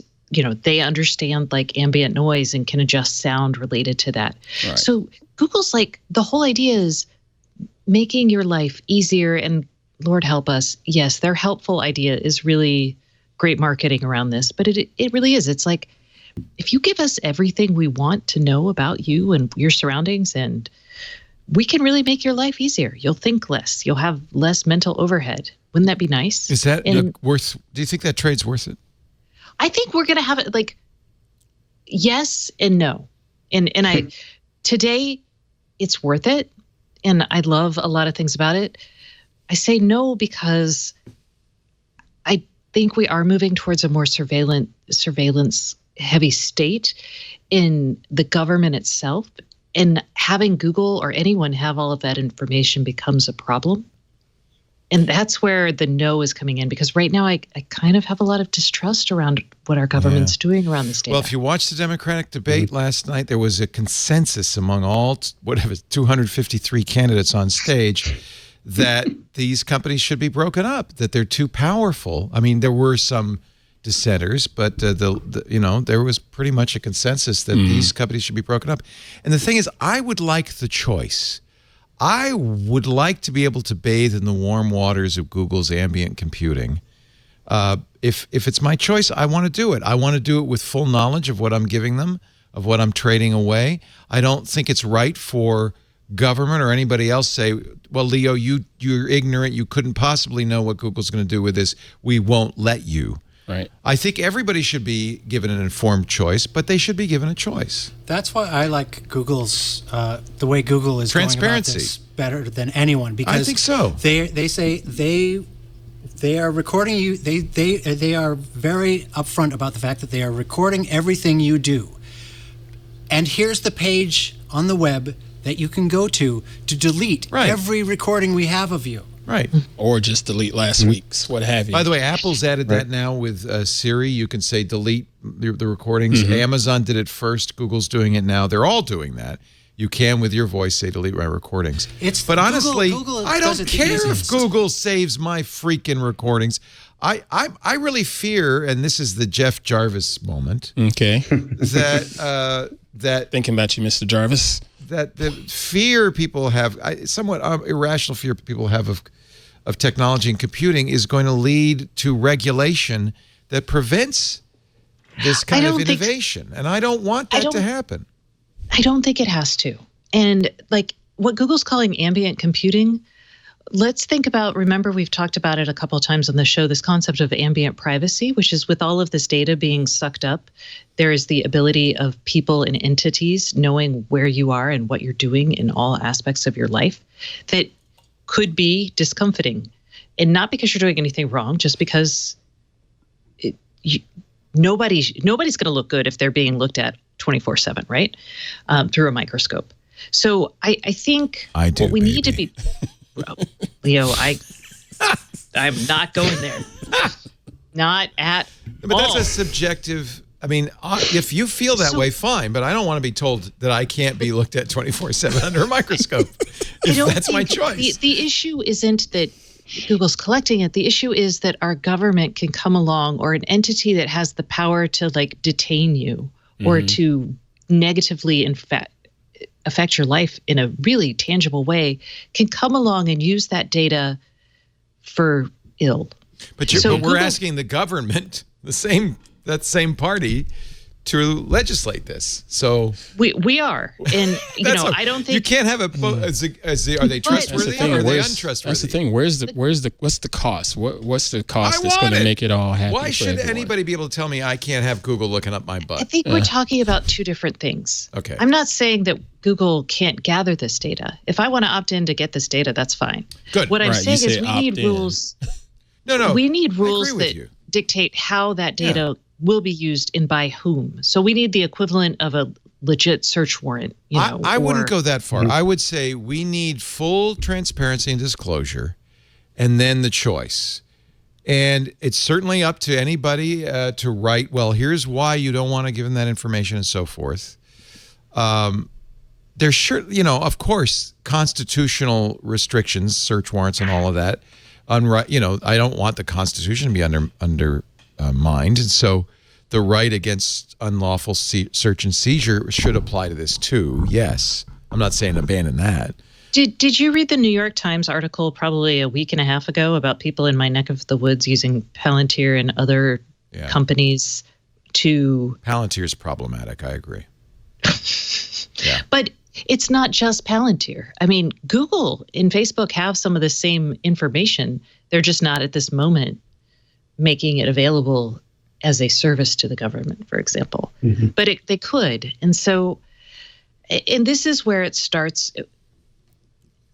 We need to, if not, and we can't just shut down everything by saying, I don't want regulation, because regulation should come from us having conversations about what we want to see and what we value as a society, as a democratic society. And what's happening today is every time we try to have those conversations, we get shut down, or we're not able to meet in the middle and talk about it. We're just like, I don't want any regulation. It's my right. Or I don't want, any of this data anywhere. So I would like to start trying to have these conversations.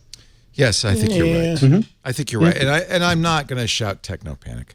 Techno panic! But Techno panic! Get it out your system, sir. Get it out. No, it's just because I'm channeling Jeff. But I think this stuff should be regulated. But boy, I did get a little chill down my spine when I heard Elizabeth Warren and Bernie Sanders and Kamala Harris and these candidates last night saying, yeah, we got to break up big tech. Because I just feel like the way they're going to break it up is with a buzzsaw. And they're not really going to break up tech. They can't. I don't think they can. Yeah, this is campaign talk. Yeah.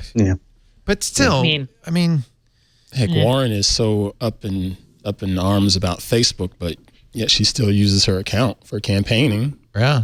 Well, she has to. Either way, if she's not on Facebook, she'd forfeit the election. John Constantine, I think it was, on TechCrunch had a great proposal.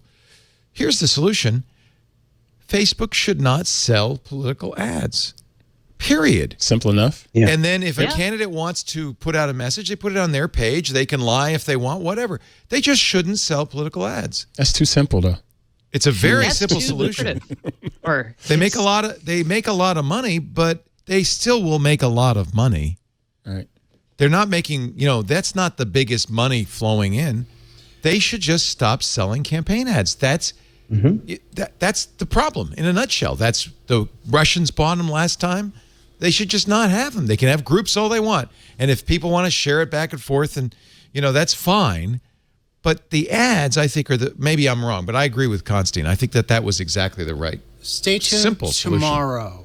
What's happening tomorrow? Oh, Mark is talking. Mark will tell us all what he thinks about who should do what on Facebook tomorrow. I'm so done with that. And let's just skip it until then. I'm so done. I'm so done with this whole thing. It's so sad. So I have a favor to ask of you, Kevin Toffel. Oh, what's that? Do you still have your Mini plugged in? I do. Would you say, okay, we're going to bloop it later. And I apologize to everybody at home for what I'm about to say. Say hot word. Hey, hot word, talk like Issa. Just try it. Hey, Google, talk like Issa. Hey, Issa Rae here. I lent my voice to your Google Assistant so you can hear me do things like answer your questions, brief you on the weather, and tell jokes while the regular assistant voice does the rest. Let's do this thing. So you now have Issa Rae on your Google. Thanks. So John, She sounds very robotic. No. She sounds more robotic than the assistant. Right. So I had John Legend for a long time, but apparently as of October 10th, Issa Rae is also an option. Yeah, the mic's off all right. You don't want Issa in your Google? No, I use like the Australian woman accent. You for use Google red Home. or whatever. I forget what color it is, but yes, yeah. So I like John Legend. I have John Legend wake me up every morning. But now I'm going to have Issa wake me up every morning. I have a question for these two. We talked about this ambient computing. What do you think is the next phase? What could potentially be the next milestone if you look in your crystal ball and say, hey, this is the next offering that could really help out in the home and help people be even more comfortable with smart tech? Ooh, you want to have a fun game? Let's write the word on a piece of paper, Kevin, and see if we write the same word. Please. I don't think we will because the tail end of Ant's question, and I don't have any paper. Paper? What's paper? You just say the word first. Say the word first. I'll go first. Right. So wait a minute. Let me think.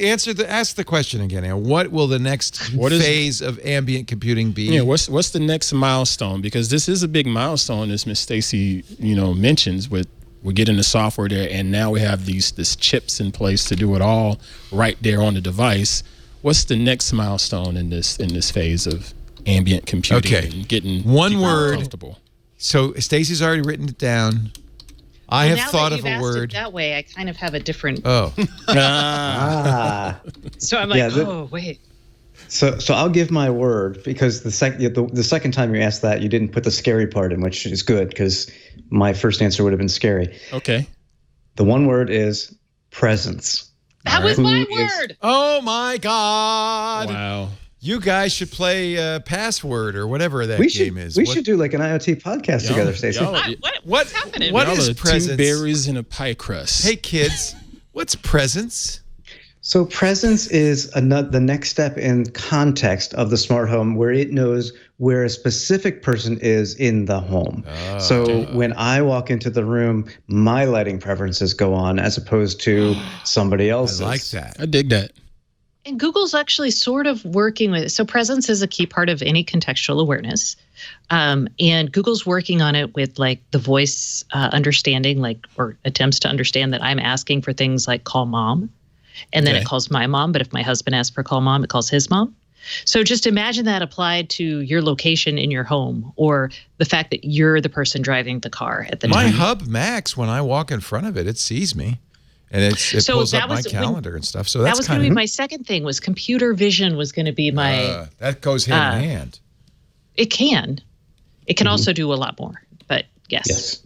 When Bill Gates, 20 or 30 years ago, became the richest man in the world, and he built his underground bunker in the Seattle area, one of the things he put in, everybody would say, oh, this is so modern, so forward thinking. Every guest who was invited to stay at the house would be given a little. Some sort of little NFC card or RFID card. Yep. And when he walked into a room, his favorite or her favorite art would appear in the magic frames of the room. Right? That's presence. I like that. Yeah. Yes. Yeah. Yes.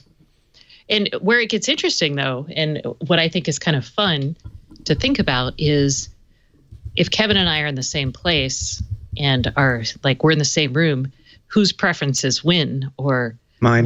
What does the assistant do? Like, are we going to have to listen to while my guitar gently weeps? So if you want to take it further, then you have to start thinking about like how the digital assistants for each person mesh, or does a person need their own digital assistant and then the family gets a digital assistant? It's kind of fun to think about. It'll meet in the middle and play Rocky Raccoon. That's a good song. I love that song. I have to figure that this house that he built in Medina, Washington for $154 million is now, 40 years later, kind of a museum of out-of-date technology. I'm sure it's been up to... Oh, is that on Lake Union? Yeah. You've seen it? Yeah, I've seen it from my friend's boat. There's a bunch of houses. $1 million? Yeah, it's like a complex. Oh, yeah. It's I don't remember. Crazy. It was like 80,000 square feet or something. It's $1 million a year in property taxes alone. I think the sound system is run on a Zune. What you don't see is a lot of it is underground. You're just seeing the surface buildings. There's a lot of it's underground, including a big parking garage. A Zune, yeah. Everybody gets a Zune when they check in. It's like when you go to those hotels and they've got the 30-pin docks for your clock radio. Oh, we're hip and with it. Technology changes way too fast. Clearly. Yeah, you can't really build it into a house. But that's, I honestly think that we're really getting to the step, and I saw this right away when Amazon released the Echo, the idea of talking to your house. Those devices kind of disappear. And that's what, to me, ambient computing is. It's not device tied to a device. It's just ambient. It's around you. And anytime you want something, you ask for it. And your little plastic pal helps you somehow. And that's cool, but that also could be creepy to some. Yeah. And after that, you won't ask it. It will suggest to you. Oh, yeah. Let's see. That's the next phase is how are we going to get people more comfortable with knowing that these devices are here and Here's are an example. quote unquote surveilling, but it's also something that's useful in your house. You know, there are 6 kitchens in this house. Just 6? Very modern. Look at the size of the TV. Just 6? Oh, man. It's massive. That's like 42-inch TV in the kitchen. OMG. Okay, I'm just saying, you know, that's the problem with this. Yikes. I thought you were going to say, look how small that TV is for his kitchen. That's what I'm saying. It's tiny. Small for the kitchen. It's a 42-inch TV. That's the problem, is that, you know, technology ages so fast. So in a way, you better not build it into the house. You know, you better let Google take over. And I do think that people... See, different people have different places where their creepy line is crossed. Well, and I wrote this in last week's newsletter. I talked to somebody who did focus groups around Madam A. And he said in the focus groups, there was a very clear delineation of people who associated Madam A with this embodiment of a digital assistant in the cloud. So it was everywhere, which is kind of how I think of it. But there was a really large group of people who also thought of Madam A as being tied to a particular device. That's what they don't want. Yeah. Right. And so I think part of this is education. Part of this is, again, the trust, because these companies are going to know so much about you that if you don't trust them, you're not going to welcome them into your home and life. And honestly, some people will never be convinced. Some people are like, I can walk over and turn the lights on from the switch. And I don't think those are actually the use cases that will get people excited about this. I think it's probably more the security and monitoring kind of things, or I call it education. So things that will educate you or make you do things better because they're just simply smarter, like the June oven. So yeah, I think there's going to be a wide range for a long time. Here's the thing that's going to be the problem is interoperability. Ransomware on your refrigerator. Yeah, well, that will be a problem too. But interoperability. So you do different things with different things. No, that's not what you want. No, I think of Madam A is dumb. Madam A is my IoT and speakers solution. Google is my thing that knows stuff. Yeah, no, but that's dumb. Who was it? Was it somebody just said, or maybe it was Windows Weekly, that I think it was Paul saying, I've got Echo and Google devices everywhere, but everybody's used to saying the A word, and nobody ever says the G word. All right. That's a semantic burden that we shouldn't have to carry. Yeah, where I are don't we know. going to You unify? Wait. So you do ask certain friends for certain things. Like I've got a buddy that I'll call to go out and meet for gin, because she's a big gin fan. I've got another buddy I meet for cake because she's the only one of my friends that eats cake. Wouldn't you like it if all your buddies like gin and cake? That's awesome. Yeah, that would be amazing, but it's not the way the world works. It is the way digital world could work. My point. It could. Why should you have? That's an artificial distinction. But when you got plastic pals, you shouldn't even have to say the keyword, as you pointed out. They should know what you want. Or you should just say out loud, boy, I sure like a cup of hot tea right now. Yeah, but that's a totalitarian viewpoint. Well, your creepy line is not my creepy line.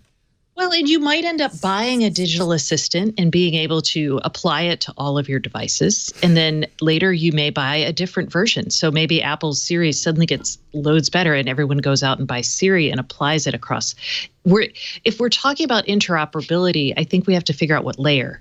So if you're talking about interoperability at the digital assistant layer, we're not there yet, but we could be there. That could get interesting. This was the interesting. thing that kept home automation from happening. So I would argue that now we have interoperability between most of our devices through a digital assistant platform. I really believe that. Mm-hmm. That's true. I can ask. Well, no, because the Hello doorbell rings my Google device. Has largely solved this. And Google has largely solved this. They've all largely solved the IoT, everyone talking in different languages problem. Okay. Carson's like, and that's the final word. No, you're wrong. We're moving on to new problems. Daydream is dead. Do you care? Nobody cares. No. Was it ever alive? Was it ever alive is a good people question. People made content for that, right? Oh, yeah. I feel sad for their content. But does Samsung do its Gear VR either? I don't think so. That's dead too. Yeah. I think I'm one of the few people that actually still use the Daydream because it was really nice. It was to watch comfy. Phone Netflix VR is dead, period. Well, see, I didn't use it for VR. I just used it for that Hulu or Netflix. sleep? And it was great. It was really my sleep mask. locked you in, and it was immersive for I made the mistake of the first time I tried to do Netflix on the Daydream, I watched Hardcore Henry. Oh, that must have made you nauseous. Yeah, there was vomiting involved. Oh man. Oh, that's the movie. Bless It's all your first heart. person, like running around. Oh, there's a bless your heart. Quick, write it down. Clips. Clips is dead. I came so close to buying that. That was the little camera you just put there, and it would automatically get the best pictures. I guess people thought that was a little too creepy. That was silly. Yeah. And creepy. Silly and creepy. Yeah. That's a bad combination. And then Stacy wrote an article, Why Google Risked Customer Goodwill to Kill. There's a lot of cuz in this. Sorry. Can you rewrite the headline without the k's? Yeah. Why Google risked customer goodwill to kill works with Nest. Why did they do that? Oh, see, this actually talks about some of this stuff, like the future of the I gotta smartphone. get the newsletter too. Jehoshaphat's. It shouldn't do that every time. I'm sorry. Don't apologize. No. I'm going to yell at my IT guy. Don't apologize. It's good. We have ad blockers on our studio computers, so Oh, that's why So I'm they running don't- uBlock That's right. Argent, so there's no way it could know that it saw wouldn't this. know that we've Right. been there. Oh, Okay. I'm not that letting makes you me track me. It's you know what I'm totally gonna do? our fault. It is not your fault. I am Stacey. disabling uBlock for this site, so I will see all There the are no ads. other ads on it. I know you don't. You all have first-person ads on this. This is very well done. Thank you. So there's like a logo for somebody in the corner, but that's it. Yeah, very nice. Well done. Beautiful. Yeah, and I can pay Kevin. Woo! Yeah. Actually, Kevin should be the one wooing, I guess, but I'm excited. So okay, tell us you about asked me a this, because question. this really upset people when they abandoned Works with Nest. Oh yeah, so now they've gotten back into they've solved a lot of the problems that people were most upset about. So back when they killed Works with Nest, they were like, we've got to kill this. They did a terrible job explaining why. Basically what happened is when they decided to kill it, what was going to happen for people's devices is Nest devices had the ability to trigger their own events. They were like their own little brains inside the smart home. And Google was like, we're going to make the brain Google Assistant, and Google Assistant will control all the devices. And people were like, but I have a Nest device that talks to my Hue light bulbs, and shh. We're good. By the way, this is a negative side of ambient computing, is that you hear voices a lot. And I've gotten used to it. Have you gotten used to it? Like my Siri is babbling on all the time in the kitchen. I'm just so glad you all have joined me. Yeah. They're just voices like that, constantly babbling in the background. And I just accept it. Yeah, it just goes away eventually. I just pretend it's all Karsten. All right. Oh, terrible. That's what I do too. That's my solution. All the voices are Karsten. It's all me. Wouldn't it be, if you had the slightest bit of mental illness in this modern world, it would be challenging. It could. Yeah. Yeah. Or Google could become your friendly voice in That's your an head. interesting question. I wonder. Yeah. Anyway, go ahead. I'm sorry. That's okay. Anyway, so if your Hue lights talk to your Google or Nest thermostat, now they would have to talk to the Google Assistant. And people were like, I don't like that. And rightly so. So then Google was like, okay, we hear you. We're going to let you keep your Nest accounts, and, you just won't get anything new. Later. But yeah. and most people, I asked Google, they would not tell me how they plan to, how many people actually didn't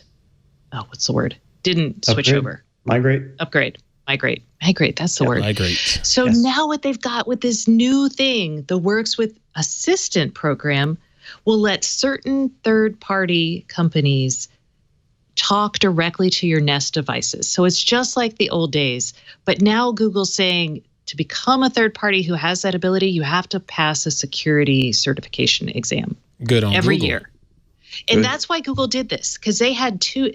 The Verge actually had a great headline on this. I'm really pissed that I didn't think of it, because I even thought about Cambridge Analytica while I was writing. But they were like, Google wants to prevent Cambridge Analytica in the smart home. And that's what they wanted. That was why they were trying to lock this down. That's a good point. Mm-hmm. Yes. They had all these third-party companies accessing tens of different APIs on different devices. So now they've locked that down, hopefully. And now they're starting to open it back up again. So now you've got those people who are allowed to use these things or talk to Nest directly. The other thing they did is establish home routines. And these are easy routines that basically, Google's making the first ones, and then later next year, third parties can also submit routines as well.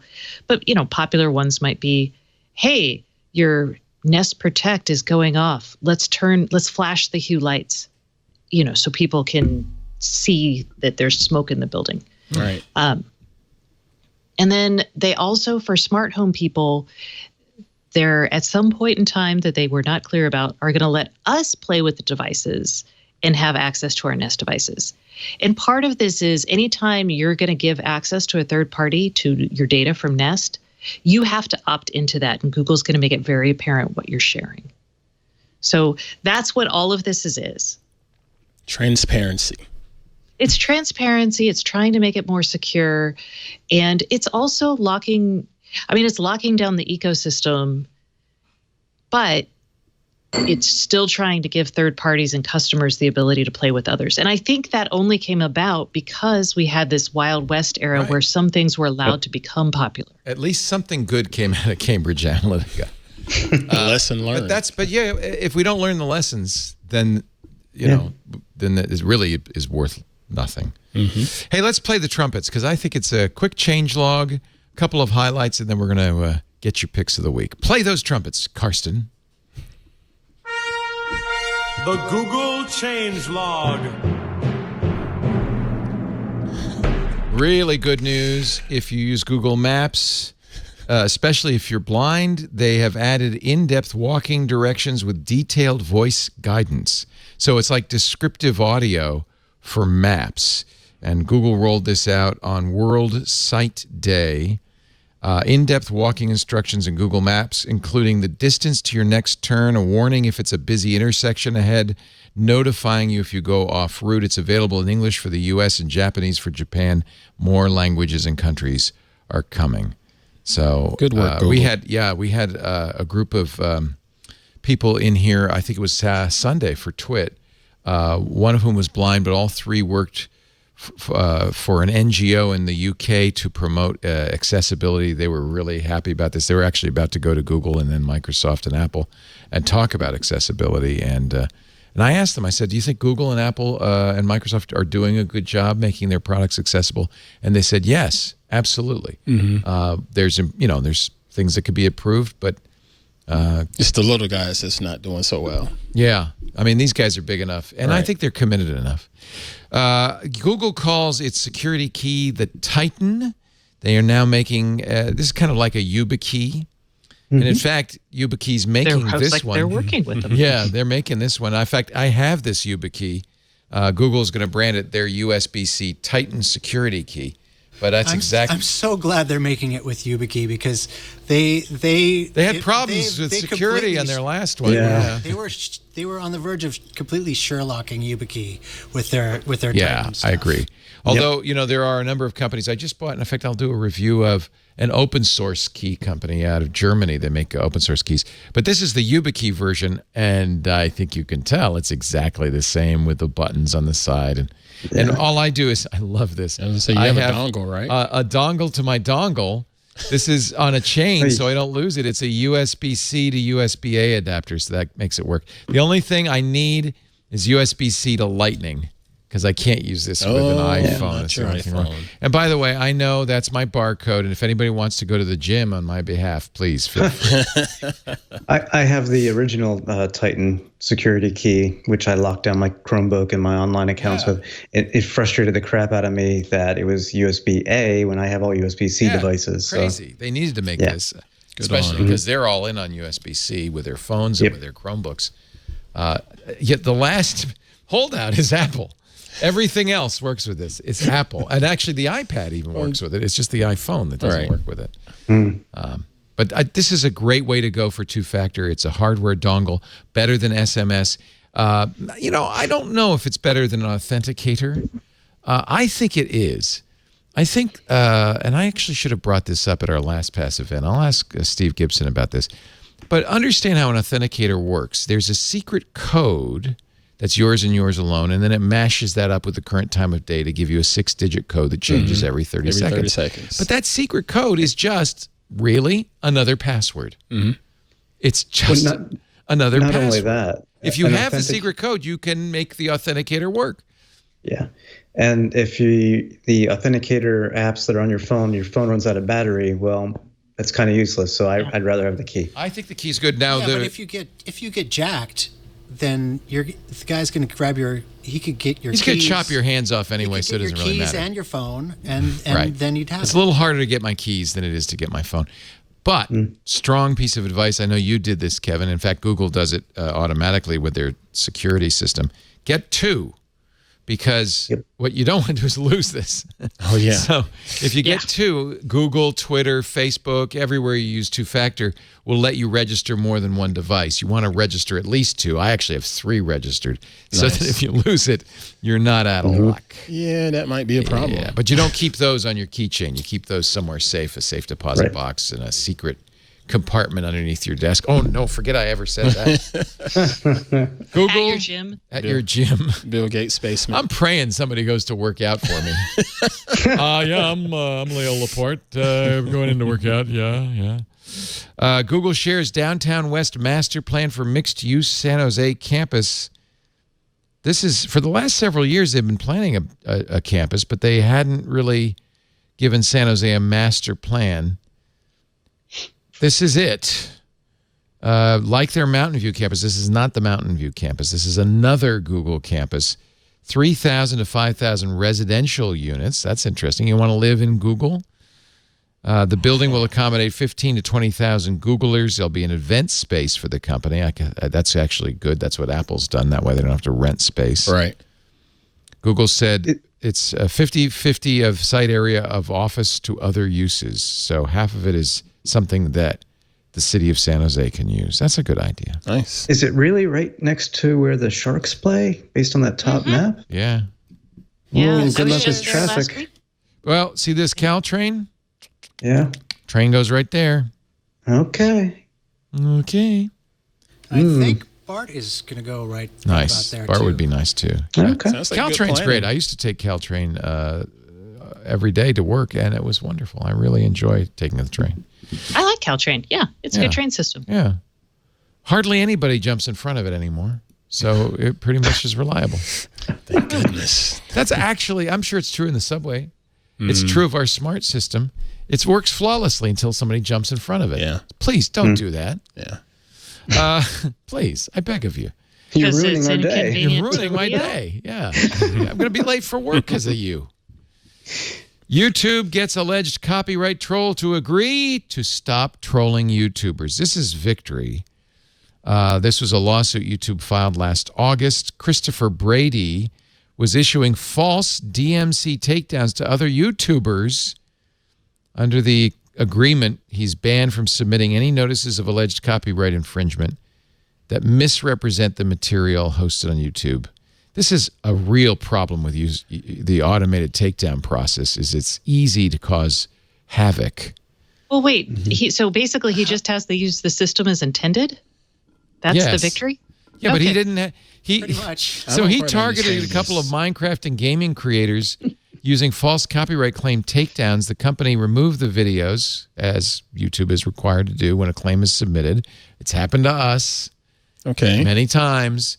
But what Brady was doing was using copyright strikes as a way to pressure creators into paying him money. So really, it was more of a blackmail scheme than So anything extortion. else. Extortion. Yeah. That's right. Be a shame if anything. So did they get him under RICO? Oh, yes. Oh, that'd be Oh, great. no, that means they could no. take everything, right?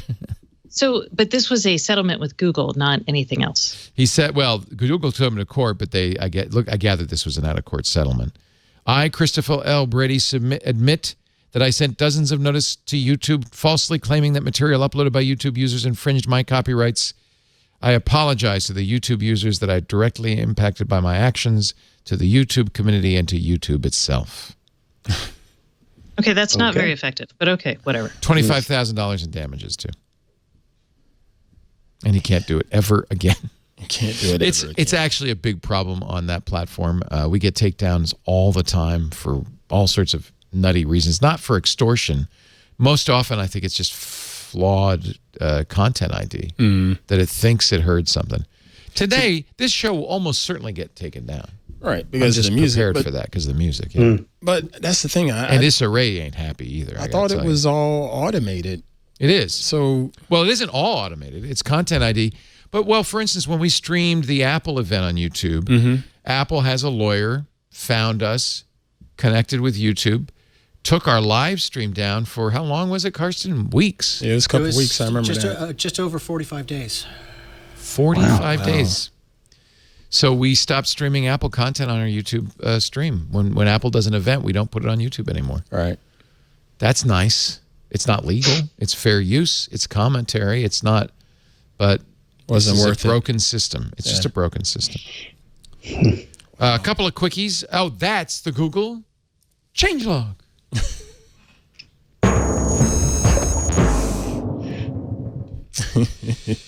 UK has dropped its porn block. This was such a bad idea. They were going to get you, if you wanted to watch porn in the UK, you had to register and prove that you were over 18. Among all the registrars, one of them was the largest porn distributor in the world. So you go to the porn distributor, prove you're over 18. They now have everything, including your driver's license. Then the other place you could go was a pub. You go into a pub, provide ID, and the pub would give you a waiver. This was such a terrible idea that finally the UK just said, "Oh, forget it. This is such a bad idea." They've got bigger problems. Yeah. Yeah. They delayed it. They deferred it. They said, "No, we're going to do it," and they finally have just. So someone walked into the bar and asked Sam for a waiver. Yeah. Ask Woody, because Woody will give you the waiver. And he'll sell you an ounce if you ask.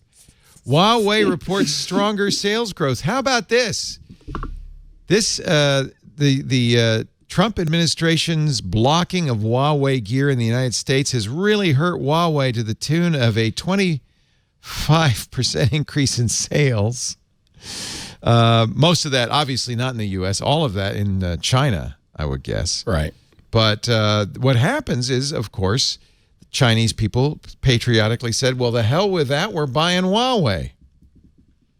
So kind of backfired a little bit. If that's what they were trying to do, was punish Remember Huawei. last week when I said the Chinese seem to be very patriotic? They are very patriotic. Yeah. Mm-hmm. Yep. Sales from January to September, $86 billion. Man. And they sold like 110 million handsets, which is a good number.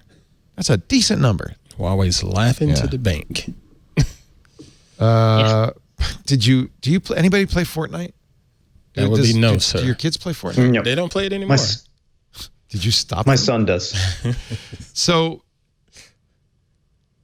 I wish I'd seen this, but apparently, they have seasons. Fortnite has seasons. Right. Mm-hmm. And was it season 10? At the close of it, a black hole devoured the world, and that was it. Screen went dark, and that was it. It's over. No more Fortnite? Seriously? No more Fortnite for a little while. Oh, shoot. Fortnite was down for like 2 days. This is marketing genius. It's brilliant. It really was. Oh, Zach plays, right? Zach plays a little, but no, he mostly plays Nintendo stuff. It is brilliant marketing. So, there was an island. It's a battle royale game. Yep. The bus would drop you over the island. The bus is gone. The island is gone. The map is gone. Wow. There's just darkness. A black hole consumed all of Fortnite world. Now they've relaunched a brand new location. The new island, according to The Verge, looks wilder and more untamed. Plenty of forests, mountains, and lakes to explore. Fewer city and urban locales. They just needed a couple of days off of rest is what it sounds like. The battle bus is back, though. This is Chapter 2, and there's new gameplay features, including fishing, swimming, boats, and pogo sticks. But I thought the idea was like destroy everybody. So are you going to take time off? If you could do it with a fish? pogo stick, more power to you. Alrighty. Yeah, I guess, if those there's fishing hooks hurt, though. if 100 go in and only one comes out, I'm thinking the one is not going to be fishing. But, maybe you just stay there, you fish a little bit, let them all kill each other, and you win. I don't know. It's a better strategy while than everyone mine. else. Yeah, I don't know. That is strategy. Yeah. Isn't that... You got to give Epic some credit. Really, really smart stuff. And I'm thinking Father Robert might have had something to do with this.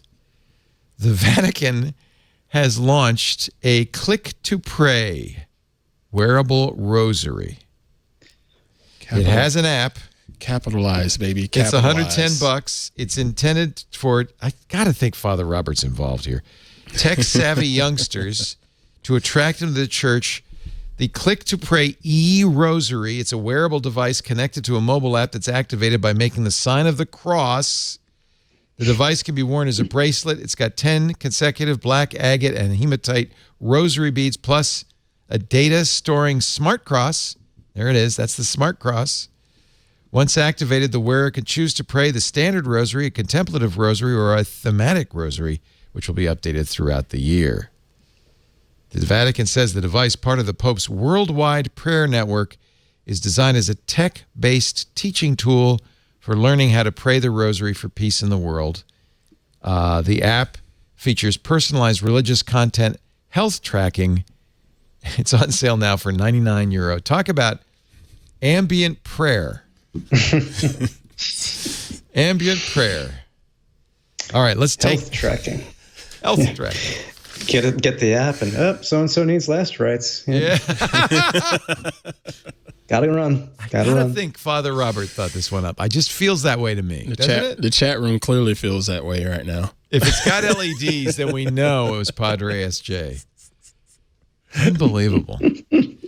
Our show today, we're going to get our picks of the week. Stand by. Our show today brought to you by Worldwide Technology, WWT, and their ATC, their Advanced Technology Center. They started building this 10 years ago. Now it has more than $500 million, $500 million in equipment from all the big enterprise OEMs, key partners ranging from heavyweights like NetApp and Cisco and VMware, to the little guys, emerging disruptors that you need to know about, like Tanium and Equinix and Expanse.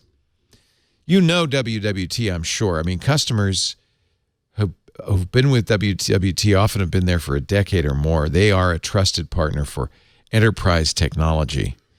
And this ATC, originally built for WWT's engineers, they would use these environments to spin up proofs of concept and pilots. They'd use the sandbox to, experiment with different interactions and technologies. That way they could recommend the right solutions to customers. It also means that they could go from concept to delivery in much less time. I mean, it's a huge boon. But now ATC is making this available to you. And that is pretty amazing. On-demand and schedulable labs, things like NetApp's Cloud Volumes on tap on Flash, NetApp Disaster Recovery as a Service, plus hundreds of other labs representing all the newest advances in things like flash storage, multi-home cloud, hyper-converged infrastructure, cloud data management. This is Lab as a Service. I'm going to coin that, LAS, Lab as a Service. It's a dedicated lab space within the Advanced Technology Center where you, as a WWT customer, can perform programmatic testing of your own using this incredible $500 million infrastructure. And because it's virtual, you don't have to go to St. Louis to do it. You can do it anywhere in the world, and you can do it 24/7.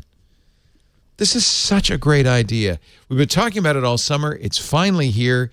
They have opened their digital platform encompassing the ATC ecosystem. This lab as a service creates a multiplier effect of knowledge, speed, agility, anytime, anywhere around the world. For WWT customers, you get access to articles, you get case studies, you get hands-on with these new technologies, all sorts of tools that make a difference in today's fast-moving enterprise technology world. You need WWT. Don't do it on your own. Do it with WWT, a trusted partner. To learn more about WWT, the ATC, to sign up for access to this new on-demand lab platform, it's simple. Just go to wwt.com/twit. Worldwide Technology simplifies the complex. wwt.com/twit. Really a great idea. We're really proud to be partnered with WWT, delivering business and technology outcomes around the world. I don't think you hate America. I think you hate the Beatles. No, you think both. Yeah, I was about to say, I think now people are going to start finding me and trying to hunt me down for hating both America and the Beatles. Well, I'm pretty sure that's punishable by death. Kevin, how can we get her to love? How can we get her to love? We've got to get her to love. I'm going to put it on our calendar, and we're just going to drag her there. And I will buy the tickets. Mindlessly follow All Google. 4 of us will be going. You don't have to sit next to me, Stacy. You could sit next to Aunt. You can The have. funny thing it is, could be an ant and tofu sandwich. And we'll leave early. I'll be over here. Stacy and I are actually staying at the Mirage, which is where the Love Show is. Oh, wow. Please, it's just downstairs. Wow. I know. It's not playing when I'm there normally. Otherwise, I totally would have gone. I've seen it twice now, and I want to see it 3 times. What's your favorite part, Kevin? Well, my favorite part is the part I haven't seen yet because they've redone While My Guitar Gently Weeps. Oh, Stacy's favorite song. Shut up. I'm serious though, they have. It was nice before, but now they've added a lot of technology to it, Stacy. Trust me. It's high tech. You know what? I'm going to make a plea because I know that people who watch this show. I remember we got an invitation to go backstage and see the stage and the technology. Huge amount. This is a custom built stage just for Love. And I remember they sent us an email. If you're watching, if you can get us backstage, Stacy won't be able to say no. Right. That's true. If there's IoT in there, I gotta go. There's that. I did that with the Ka show. I actually tweeted something about Ka at CES, and they're like, "Hey, come see the show tonight, and then see the second show behind the stage." And my wife and I went, and it was phenomenal. The amount of technology, timing, communications is amazing. I've seen every Cirque du Soleil show in Vegas. I think now it's really, really they're great. Wonderful. They're great. I love the resident shows at Vegas because they have custom built theaters. They can do such amazing things. It's so much fun. All right. Well, Stacy, if you want to, you don't have to. Could we, though? I'm just thinking, I know you're going to be really busy, but maybe if Ant and I in our excellent adventure could meet up with you for an hour, you could show us 5 cool IoT things. That'd be really fun. Please and thank you. Would you do that? I'm sure we can make that happen. And Kevin will be with me. Kevin, you're there, right? Both of you. Yeah, unless I'm at the there. Beatles show, yes, I will be there. Oh my goodness. What is your pick of the week, Ms. Higginbottom? Ms. Stacy? Let's see. I'm going to go with, I got a new device, but I'm going to show that to you next week because I haven't had a chance to play with it. So I'm going to give you an article from the New Yorker. Can a machine learn to write for the New Yorker? Oh, wow. Mostly because it's very well written. And at first I was like, oh, this guy is so hysterical. It's a humorous article. Well, it starts out humorous, but it's actually quite serious. And he talks to some very legit people, like David Ferrucci, who was the guy behind Watson. Wow. And Ilya Churyakin? From The Man from U.N.C.L.E.? No. The OpenAI guy. But what they did is they fed the New Yorker articles into the OpenAI GPT-2 database, which writes on behalf of people. And so it learned how to write like the New Yorker. And it kind of freaked him out a lot. It was just a nice humanizing article for this sort of thing. And I think I learned something. The New Yorker does have kind of a distinct style. I guess it would be possible to absorb the style. And it did a good job. It really did.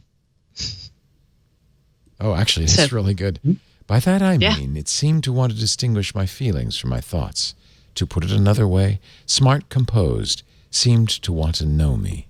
That was artificially generated. Yeah, and he threw a quote in there from Steven Pinker, and then he had like fake Steven Pinker in there. Fake Steven Pinker? Yeah, so... For all we know, fake Steven Pinker wrote his last 4 books. Oh, well, yeah.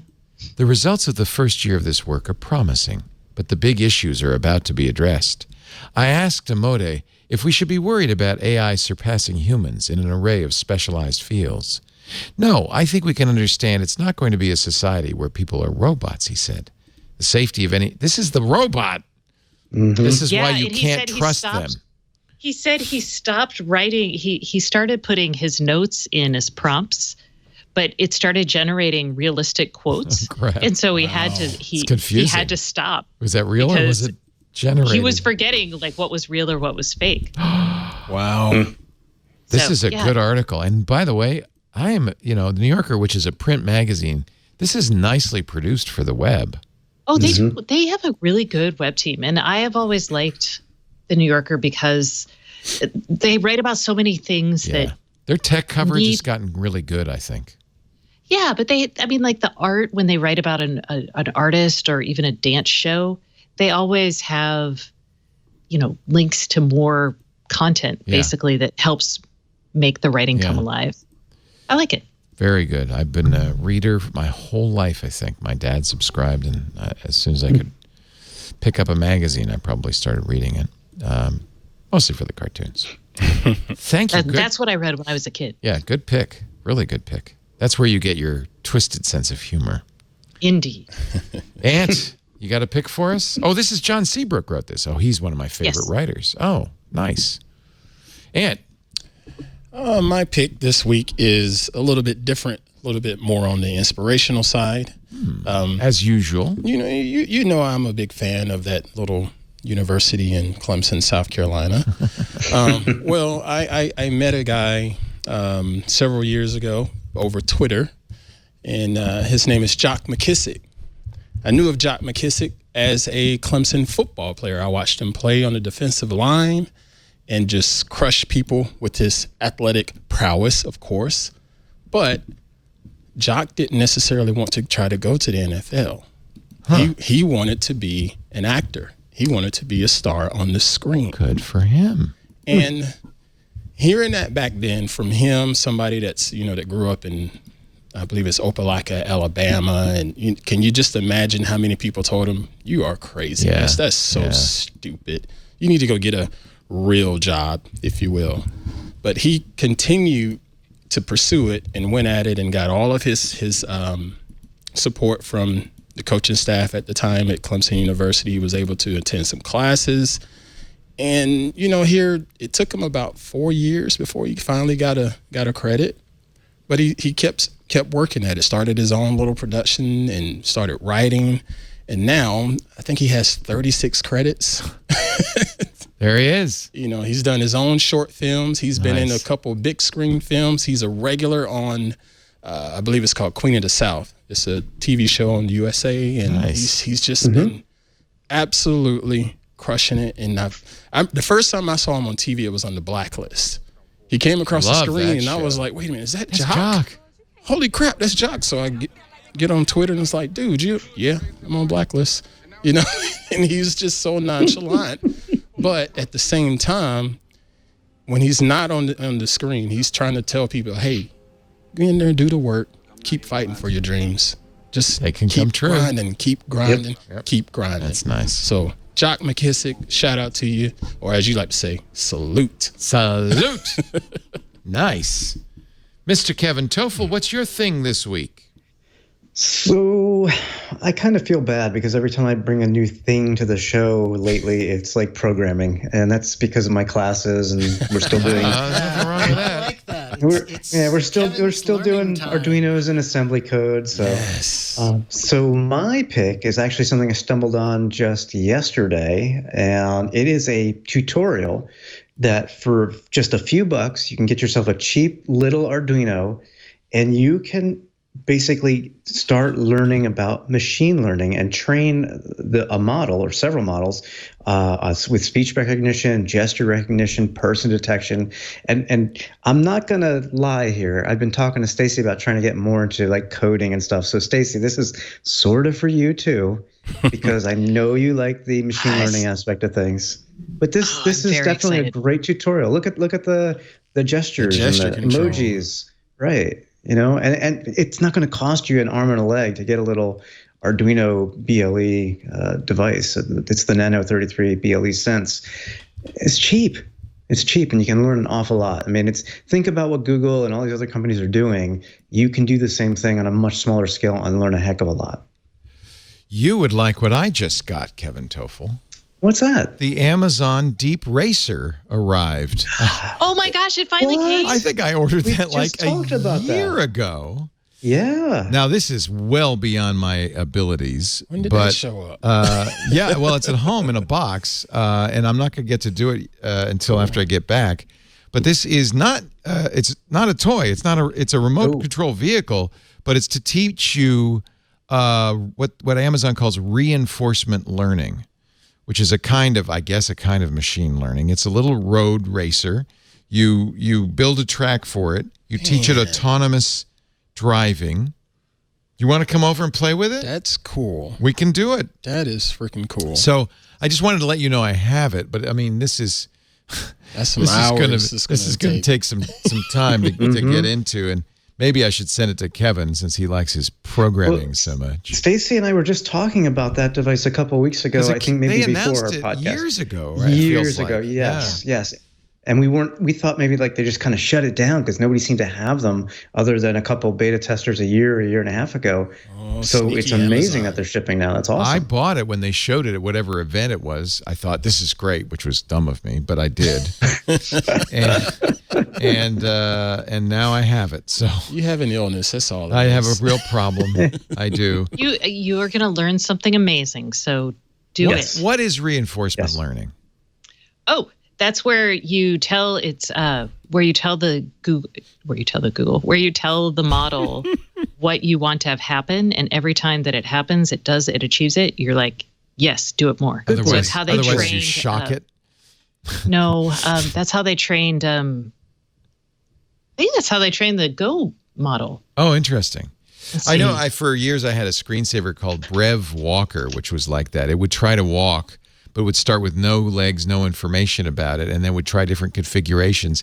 And if you kept running iteration after iteration, and in hundreds of thousands of iterations, you'd actually get a four-legged walking creature. It was a really fun thing. So I think this is kind of like that. So, and then I have one other thing to plug. Go ahead. Sorry, I was going to tell you for people who want to know more, AlphaGo Zero, starting from scratch, there's a whole DeepMind, there's a whole article on how it trained, how they used reinforcement learning to train AlphaGo Zero. So, okay. So I thought they let it just go. So they were giving it some That's feedback. what they're doing. You're giving it an outcome and you let it just optimize for that outcome. Kind of like your Rev Walker, yes. Okay. Yeah. So you don't have to shock it or praise it. There's no carrots or sticks involved. Yes. No. It's so in other words, I can set up let it achieve. I can set up my Robo Racer and say, I want you to go around this track. They provide you very thoughtfully with half a roll of masking tape. So you can set up a track. And then I could say, okay, and then just tell it, figure out how to get around this track. And then it will just run over and over and over and over and over. Wow. I can't wait. Man, that's nuts. That's going to be fun. That's going to be really fun. Awesome. I want to give a plug to Karsten. When are you taking your time off to do this? Pretty soon. I'm not actually taking much time off. I'm going to be off on Friday and Sunday. Every year, you're going to be gone. For the last few years, Karsten has taken time off around this time of year to do something I think really that helps people. It's kind of a habitat for humanity, but for ghosts. He builds a haunted house for the high school, and it's De Anza High School, where his kids go in El Sobrante, California. And it's expensive, isn't it, Karsten? It costs me a bit. I want to become an advanced spooker. So I'm going to give you a little money on Patreon, and now you will get your very first payment because it's currently at $0. But I will encourage. I don't really want money. I just want people. If you're in the Bay Area, to go to the haunted house. If you like Halloween, next Saturday we will be having a haunted house at De Anza High School on 5000 Valley View Road in El Sobrante. Oh, it looks spooky. From 4 o'clock until 9 o'clock at night. 4 to 5 is for kids who don't like being scared. There won't be any scary people. No jump scares. That's what really scares me. Just walk around and look at the things. And from 5 to 9, then you can have people jump out. So can I have my $10 back? I got a free ticket. That's all right. That's good enough. It's on Patreon. If you want to know more, patreon.com/Karsten Bondi. And there's Frank. You built that last year. You're doing something Frank like this year, though. I know because you injured yourself. Oh, man. Yeah. It's not a good project unless I injure myself. Then it's do you want to see the 2018 version? Here you go. People are going in. This is the little kid version, though, right? So this is.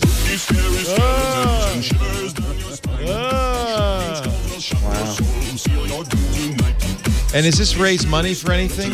This raises money for Deanza High School. For the school. For their Parents, Teachers, Students Association. Nice. Good. Very good.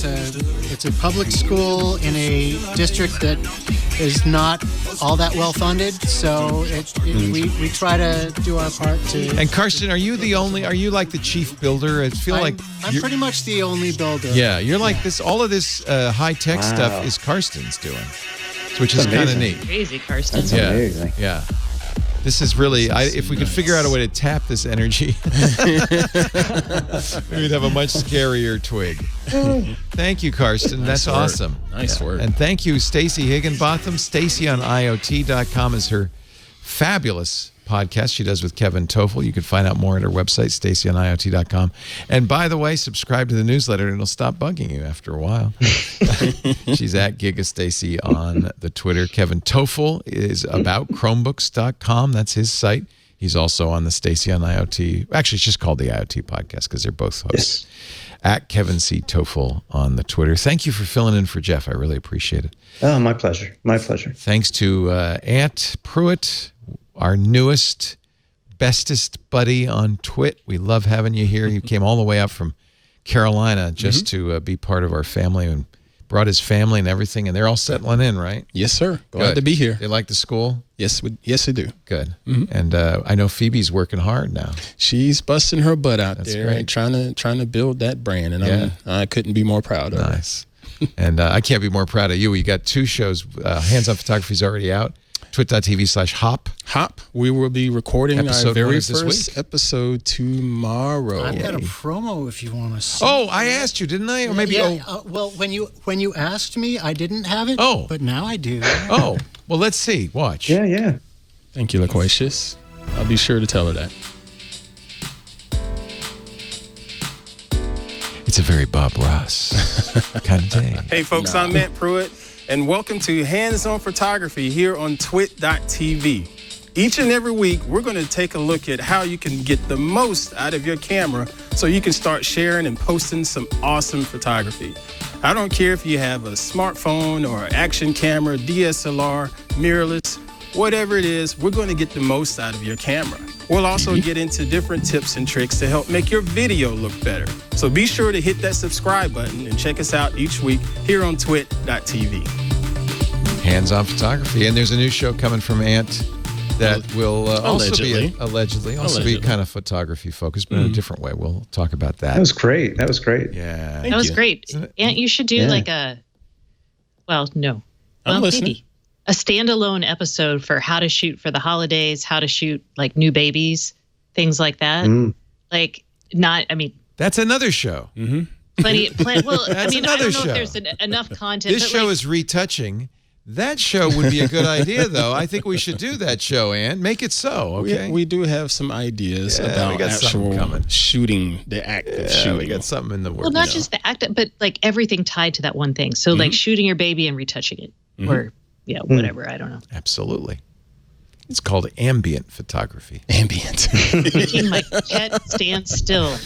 Stand still, pet. I will not be here next week. I will not be here the week after. I will not be here the week after that. I will not be here the week after that. I am going far, far away. We'll try not to burn down the studio. You're going to have a lot of fun. I know we're bringing in guest hosts, so the Twig show never ends, but I will not be part of it, sad to say, as I go on vacation through. I'll be back on November 20th. Will you be posting any pictures and like maybe a Google Photos shared album? You know, that's a good idea. I hadn't really thought about doing that. I'll probably blog them. I have a SmugMug page at www.leo.camera. I'll probably put I usually put my best shots there, maybe on Flickr. And then I'm going to do the postcard thing. So I did this last year. I sent a postcard every day from the trip. Picked one shot and then a postcard. So I'm going to send them here, so I'm sure the hosts will share some of them with you. So there'll be lots of ways to keep up with me. I don't expect anybody to do that. He is not using Instagram. Forget I was here. No, I know. I'm not using Facebook or Instagram. That's right. Yeah. Well, safe travels. Enjoy it. Thank you all. Yeah. We do This Week in Google every Wednesday about 1:30 Pacific, 4:30 Eastern, 20:30 UTC. You can stop by and watch live or listen live at twit.tv/live. If you are doing it live, you should definitely be in the chat room. at irc.twit.tv. But a lot of people, the vast majority, download the show's audio and video either from our website, twit.tv/twig, or by subscribing in your favorite podcast application. If you're listening, at your convenience, you can still interact with us because we have a brand new forum at twit.community. You can use your web browser. There's also apps, but it's a PWA, so you can easily put it on any device you have just by saving it to the device. I'm really happy with how the community's turned out. We have, I don't know how many members, but there's about, I think there's 12,000 visits a day now, something like that. It's very busy, but it's a great way to talk back. And Ant's in there, all our hosts are in there, so we'd love to have you. Twit.community, there it is. Thanks everybody for joining us, and I will see you in a month on This Week in Google. Bye-bye.